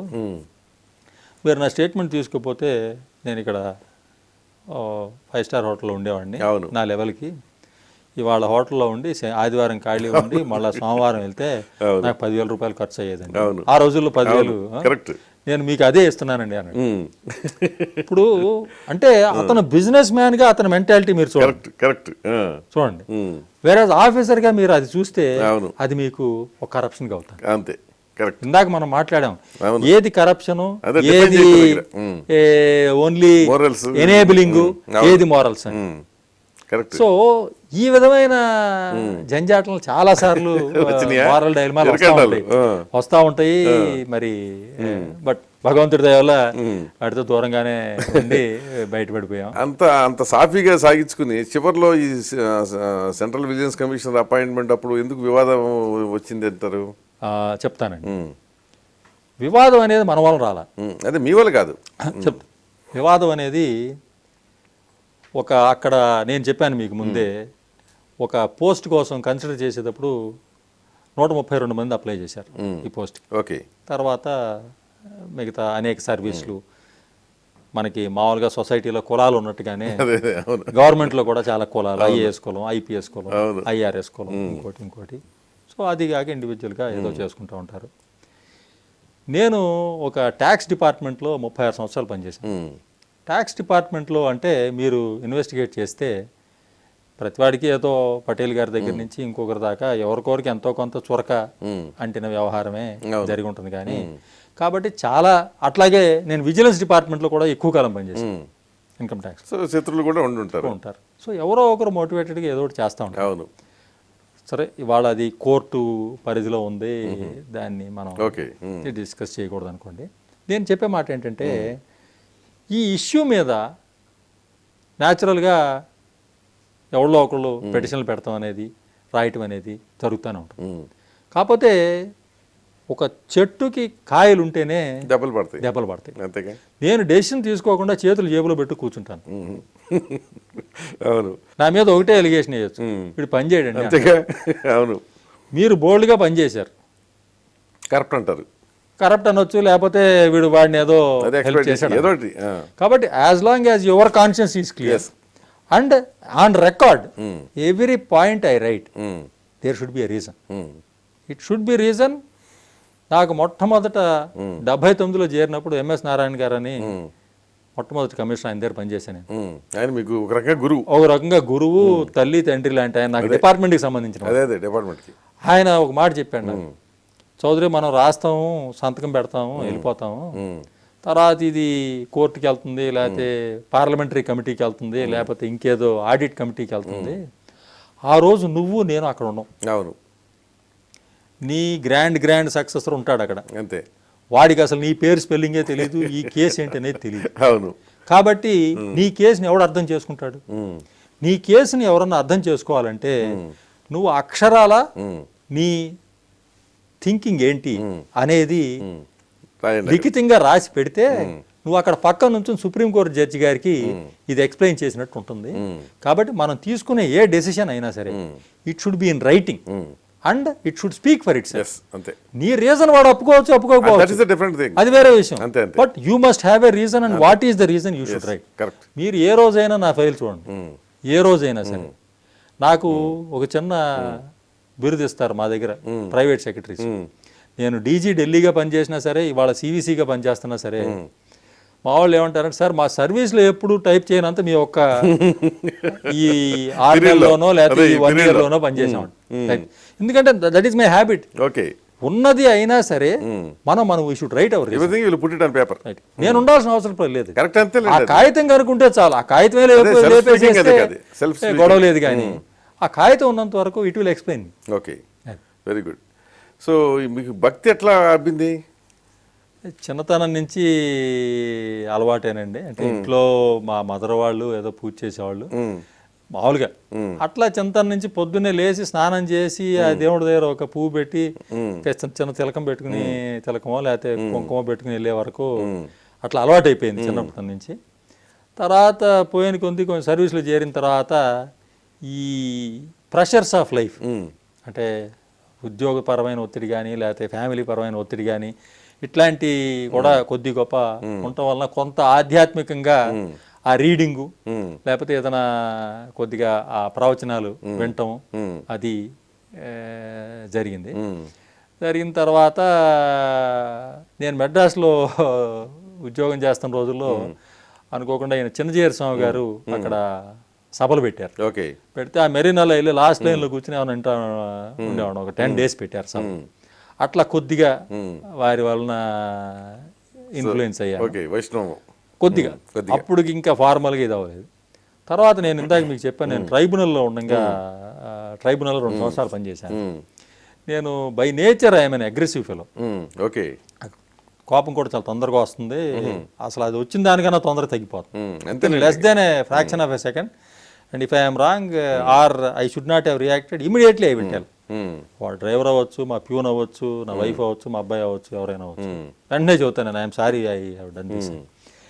సో నేను ట్రిబ్యునల్లో చాలా హోరాహోరీగా కొట్లాడేవాడిని. అయితే ఆయన వెంకటేశన్ అని ఒక మన తెలుగు ఆయనే, కడప ఆయన, అతను హీ హ్యాడ్ రోరింగ్ ప్రాక్టీస్. ఆయన కోర్ట్ నుంచి అయిపోయిన తర్వాత రోజు వచ్చి నా రూమ్కి వచ్చి టీ తాగేవాడు. కోర్టులో ఆల్మోస్ట్ స్ట్రీట్ డాగ్స్ లాగా కొట్టుకునేవాడు. అతను ఒక 3 నెలలు అయిన తర్వాత నాకు చెప్పాడు, చౌర్ గారు నీకు చిన్న సలహా చెప్తానా, you are a well meaning fellow but you don't compromise on issues. నువ్వు బాగా కొట్లాడతావు, నీకు వాక్శుద్ధి కూడా ఉంది, బాగా ఉధృతంగా మాట్లాడతావు, నువ్వు ఈ స్పీడ్ కొంచెం తగ్గాలంటే నీ ముఖాన ఇది బొట్టు పెట్టుకోవాలా. నేను రామానుజుల వారు మతం తీసుకున్నావు లేకపోతే నువ్వు కూడా అంది కాదు, ఏదో చెప్పాను నాకు థియరీ, ఏదో ఇది ఈ ఏరియాలో ఒక మార్క్ అనేది ఉంటే ఇట్ విల్ గివ్ యూ ప్రశాంతత, కూల్ డౌన్ చేస్తుంది. అది కూడా ఈ మన ఈ చూర్ణం, శ్రీ చూర్ణంలో ఏదో అన్నీ కలిసి ఉంటాయి అని చెప్పాడు. చెప్పి అట్లా వదిలిపెట్టుకోకుండా వరుసగా 2 రోజులు వచ్చి పెట్టాడు నాకు. రోజు పొద్దున్నే ఆఫీస్కి వెళ్ళగానే పెట్టాడు. అదొక అలవాటు అయిపోయింది. Maybe that worked also. అంటే ఎదుటి వాళ్ళకు కూడా అది వేరే ఒక భావం వచ్చేస్తుంది దానివల్ల. కరెక్టే. ఎందుకంటే మనం చూసుకున్నాం అనుకుంటే మనం సాత్వికంగా ఉండాలి కాబోలనే ఒక భావన వచ్చేస్తుంది. సో అట్లా అలవాటైంది. అట్లాగే కొంచెం నేను చదివేది కూడా నాకు పెద్దగా సాహిత్యం మీద అంత ఎప్పుడన్నా 1 చదవటం కానీ, ఎక్కువగా లిటరేచర్, మేనేజ్మెంట్ లిటరేచర్ కానీ లేకపోతే ఈ ఆధ్యాత్మికంగా అంటే నాట్ నెసెసర్లీ హిందూయిజం కొంత ఇది చదువుతూ ఉంటా. దాంతో continuation. So to control peace of mind కోసం సెల్ఫ్ డెవలప్మెంట్. సో పిల్లలు ఎంతమంది? ఇద్దరా? మాకు ఇద్దరండి. మా అమ్మాయి సాఫ్ట్వేర్ ఇంజనీర్, మ్యారేజ్ అయింది, ఇక్కడే పనిచేస్తుంది. అల్లుడు గారు ఇక్కడ పనిచేస్తారు. 2 మనవరాళ్ళు, ఒక ఆమెకి 9 ఏళ్ళు, ఒక ఆమెకి 7 ఏళ్ళు. మా బాబు అడ్వకేట్, ఇంకా మ్యారేజ్ కాలేదు. అవునా? ఢిల్లీలోనే ఉన్నాడు, నా దగ్గర ప్రాక్టీస్ చేస్తున్నాడు ఇప్పుడు. ఇక్కడ సుప్రీం కోర్టా? అంటే అన్ని కోర్టులకి వెళ్తాడు. కొత్తగా మొదలు పెట్టాడు 2 ఏళ్ళు. మన లావు నాగేశ్వరరావు దగ్గర 2 సంవత్సరాలు జూనియర్గా చేశాడు. ఇప్పుడు సొంతంగా చేసుకుంటున్నాడు. ఓకే. సో ఇక మీకు లైఫ్లో అంటే కొంచెం బాగా బాధ పెట్టిన సంఘటనలు అట్లాంటివి ఉన్నాయా? ఉందండి. నేను హైదరాబాద్లో పనిచేస్తూ ఉండగా అప్పటికి నాకు ఎంత just about 2 years 3 years service. అప్పట్లో కూడా ఇదే సేమ్ ఇన్వెస్టిగేషన్ డివిజన్లోనే పనిచేసేవాడిని. 31 మార్చి 87 88 నాకు గుర్తురాట్లేదు సరిగ్గా. ఒక ఇన్ఫర్మేషన్ ఏదో వచ్చింది, ఫలానా ఇంట్లో వాళ్ళు హస్బెండ్ వైఫ్ ఇద్దరు డాక్టర్లు, ఆ రోజుల్లో ఒక 40 లక్షల రూపాయలు క్యాష్ నల్లధనం ఉంది, వాళ్ళు ఏదో ప్రాపర్టీ కొనబోతున్నారు అని ఇన్ఫర్మేషన్ వచ్చింది. మేము వెరిఫై చేసుకుంటే ఆ ఇన్ఫార్మెంట్ చెప్పింది కరెక్ట్గానే అనిపించింది. అదేనో ఐ థింక్ ఆయన ఏదో బాగా నాలెడ్జ్ ఉన్న వ్యక్తి అని. అప్పట్లో కమిషనర్ గారు రామస్వామి గారు అని ఉండేవాళ్ళు. వారి దగ్గర మేము వారెంట్ తీసుకుని నేను నా కొలీగ్ చంద్రరాజ్ గారు ఇంకొక ముగ్గురు ఇన్స్పెక్టర్లు, ఎందుకంటే 31 మార్చి బాగా అవును, peak బాగా peak కదా మీకు. మిగతా వాళ్ళు ఎవరో మ్యాన్ పవర్ లేరు. ఆ సర్చ్కి వెళ్ళాం మేము. సర్చ్కి వెళ్ళి ఆ వారెంట్ సర్చ్ చేసాం. నా కొలీగ్ ఏమో ఆయన వైఫ్, ఆమె డాక్టరే, ఆమె దగ్గర స్టేట్మెంట్ తీసుకుంటున్నాడు ఒక రూమ్లో, యువతల రూమ్లో నేను ఈయన స్టేట్మెంట్ తీసుకోవాలి ప్రిలిమినరీగా ఏముంది అని. ఆయన బాగా అప్పటికి ఆయన వయసు ఒక 61, 60, కొంచెం హెప్టీ మనిషి. ఆ వారెంట్ చూసిన తర్వాత సరే మళ్ళీ స్టేట్మెంట్ తీసుకునే దానికి ఐ సన్ ఆఫ్ సోన్స్ ఏదో భగవంతుడి మీద ప్రమాణం చేసి నిజమే చెప్తాను అబద్ధం చెప్పను అంత రాసాము, ప్లీజ్ ఇంట్రడ్యూస్ యువర్ సెల్ఫ్ అన్నాక ఆయన అన్నాడు, mister Chaudhary please read that warrant once అన్నాడు. అంటే మా ఇన్స్పెక్టర్ అన్నారు, సార్ ఏంటి వారెంట్ చదివాను సార్, వారెంట్ ఉంది కదా సంతకం చూసుకోమా చదువుదామా నష్టం ఉంది అని అడిగాడు కదా. ఆ వారెంట్లో ఉంటుంది వేరే information has been placed before, నా ముందు ఏదో ఇన్ఫర్మేషన్ పెట్టారు, దాని ప్రకారం మీ దగ్గర నల్లధనం ఆస్తులు లెక్కకి చెప్పని ఆస్తులు ఉన్నాయి కాబట్టి పలానా నువ్వు కేవీ చౌదరి పలానా వాళ్ళు వెళ్ళి పలానా ఆయన ఇల్లు సోదా చేసి దానిలో ఏమైనా ఉంటే పట్టుకురండి అంతే. చదివన్నాడు, చదివిన తర్వాత please read that second para again అంటే ఎందుకు అడుగుతున్నాడు మళ్ళా రెండో పేరా మళ్ళా చదివా, పలానా ఇంటికి వెళ్ళి పలానా సోదా చేసి నల్లధనం. ఆ పేరా సగం చదువుతూ ఉండగా పెద్దగా గ్యాస్ప్ చేస్తున్నాడు, gasping for breath. Okay, gasping for breath అయితే బాగా స్నోరింగ్ లాగా సౌండ్ వస్తాను. ఓకే, వస్తా అంటే మొహం నలబడిపోతాను. సో నేను మా ఇన్స్పెక్టర్లు ఇద్దరు కలిసి గబుక్కుని ఆ పక్కన ఆయన వైఫ్, ఆమె డాక్టరే కదా, మేడం ఈయనకి బాగాలేదన్నా తొందరగా రండి అన్నాం, పరిగెత్తుకొచ్చింది, వచ్చి చెప్పింది he is having a heart attack, he already had a heart attack once, పక్క రూమ్లో గ్యాస్ సిలిండర్ ఉంది, అదే మన ఆక్సిజన్ సిలిండర్ ఉంది, పట్టండి అన్నారు. అది తలుపు కొడితే మా వాళ్ళు పగలు కొడుతున్నారు. ఈ లోపల అంతా అసలు ముందు కూర్చుంటే కన్నా పడుకోబెట్టాలంటే నేను ఆయన కాళ్ళు పుచ్చుకున్నా, మా కొలీగ్ చంద్రరాజ్ గారు ఆయన తలగాయ పుచ్చుకున్నాడు, ఇంకో ఇన్స్పెక్టర్ గారు నడుము పుచ్చుకున్నాడు, పడుకోబెడుతున్నామండి. లిటరల్గా నాకు ఐ కెన్ స్టిల్ ఫీల్ ఇవాళ కూడా ఆ గుండె కొట్టుకోవటం అనేది నా చేతులతో నేను ఫీల్ అయిపోయింది. మీ చేతుల్లో చనిపోయాడు, ఆ చేతుల్లో అయిపోయింది. గుండె కొట్టుకోవటం అనేది నాకు అప్పటికి 26 ఏళ్ళు 27 ఏళ్ళు. నేను ఒక వ్యక్తి చనిపోవటం నేను చూడాల. చిన్నప్పుడు నాకు ఎప్పుడు 10 ఏళ్ళు వయసు ఉండగా మా తాతగారు చచ్చిపోతే దూరం నుంచి చూపించారు, కానీ ఎప్పుడు ఒక వ్యక్తిని అసలు చనిపోయిన బాడీని కూడా చూడాలి. నా చేతులు నాకు ఇవాళ కూడా మీరు చూస్తూ ఉంటున్నారేమో, ఆ చేతులు వణుకుతాయి. ఆ చేతుల్లో ఆయన, ఎందుకంటే ఇక్కడ బాగా మనకి నాడి బాగా తెలుస్తుంది, కాలు పట్టుకున్నా ఆ గుండె ఆగిపోవడం ఆ చేతిలో తెలుసు. That is the worst experience in my life. ఎందుకైనా సెకండ్ పేరా మళ్ళీ చదవమన్నాడు? ఇదే చెప్పా కదా, ఫలానా ఇంటిని మీరు సోదా చేసి whereas information has been placed that doctor so and so is in position of unaccounted cash money బునీ junior and that is likely to be found in ఫలానా అడ్రస్ అనేది. That is what was bothering him. Okay, అసలు లేదా వాళ్ళ ఇంట్లో? మేము search పూర్తి చేయలేదు, ఆయన చచ్చిపోయాడు కదా. So we took permission of the commissioner. Fortunately it didn't turn out to be a, ఇవాళ రోజునైతే అది పెద్ద దొమ్మి కేసు అయ్యేది. డాక్టర్ గారు వాళ్ళు బంధువులు పిలిచి వాళ్ళని ఏదో చేసి వీ ట్రైడ్ అవర్ బెస్ట్. అది కొడితే నాది ఆ రోజు మణికట్టి ఇరిగిపోయింది. అది తలుపు పగలగొట్టి ఆ గ్యాస్ సిలిండర్ కింద పడుకోబెట్టి నాకు వెళ్ళి తీసుకొచ్చి అంతా ఏదో చేసాం. భగవంతుడు హి was not kind to him. But ఆ డ్యూటీలో ఉండగా ఆ చేతిలో, నా చేతిలో అప్పుడు నా వయసు 26 పెద్ద వయసే, బట్ ఐఎమ్ జస్ట్ టెలింగ్. అంతకుముందు ఎప్పుడు చూడలేను అసలు మనిషి చనిపోవడం అనేది, నేను చూడాల దగ్గర నుంచి. ఆ చేతిలో ఇవాళ కూడా I can feel the pulse stopping. That is the worst experience I had. Okay, so happiest moment? Happiest moments చాలా ఉన్నాయి సార్. అంటే నా తత్వం ఏంటంటేనండి, I love my work. Okay, నేను బ్యాంకులో ఒక 1 సంవత్సరం 5 నెలలు ప్రొబేషన్ ఆఫీసర్గా పనిచేశాను. బ్యాంకులో 1 సంవత్సరంన్నర ప్రొబేషన్ ఆఫీసర్గా పనిచేయనండి, జూనియర్ మోస్ట్ ఐటీగా పనిచేయనండి, ఇవాళ సివిసిగా పనిచేస్తానండి. I love my work. Okay, అంటే అసలు అంత లవ్ నాకు పిల్లలు కూడా తర్వాత. I love my children, I love my wife, I love my parents. ఆ పనిలో వచ్చే సాటిస్ఫాక్షన్ అసలు that kind of immense satisfaction, particularly when you did something right when it has already been wronged. Okay. Already ఒక తప్పు జరిగిన దాన్ని మనం సరిచేయటం అనేది, లేకపోతే ఒక సరైన నిర్ణయం తీసుకోవడం అనేది అది చాలా సాటిస్ఫాక్షన్.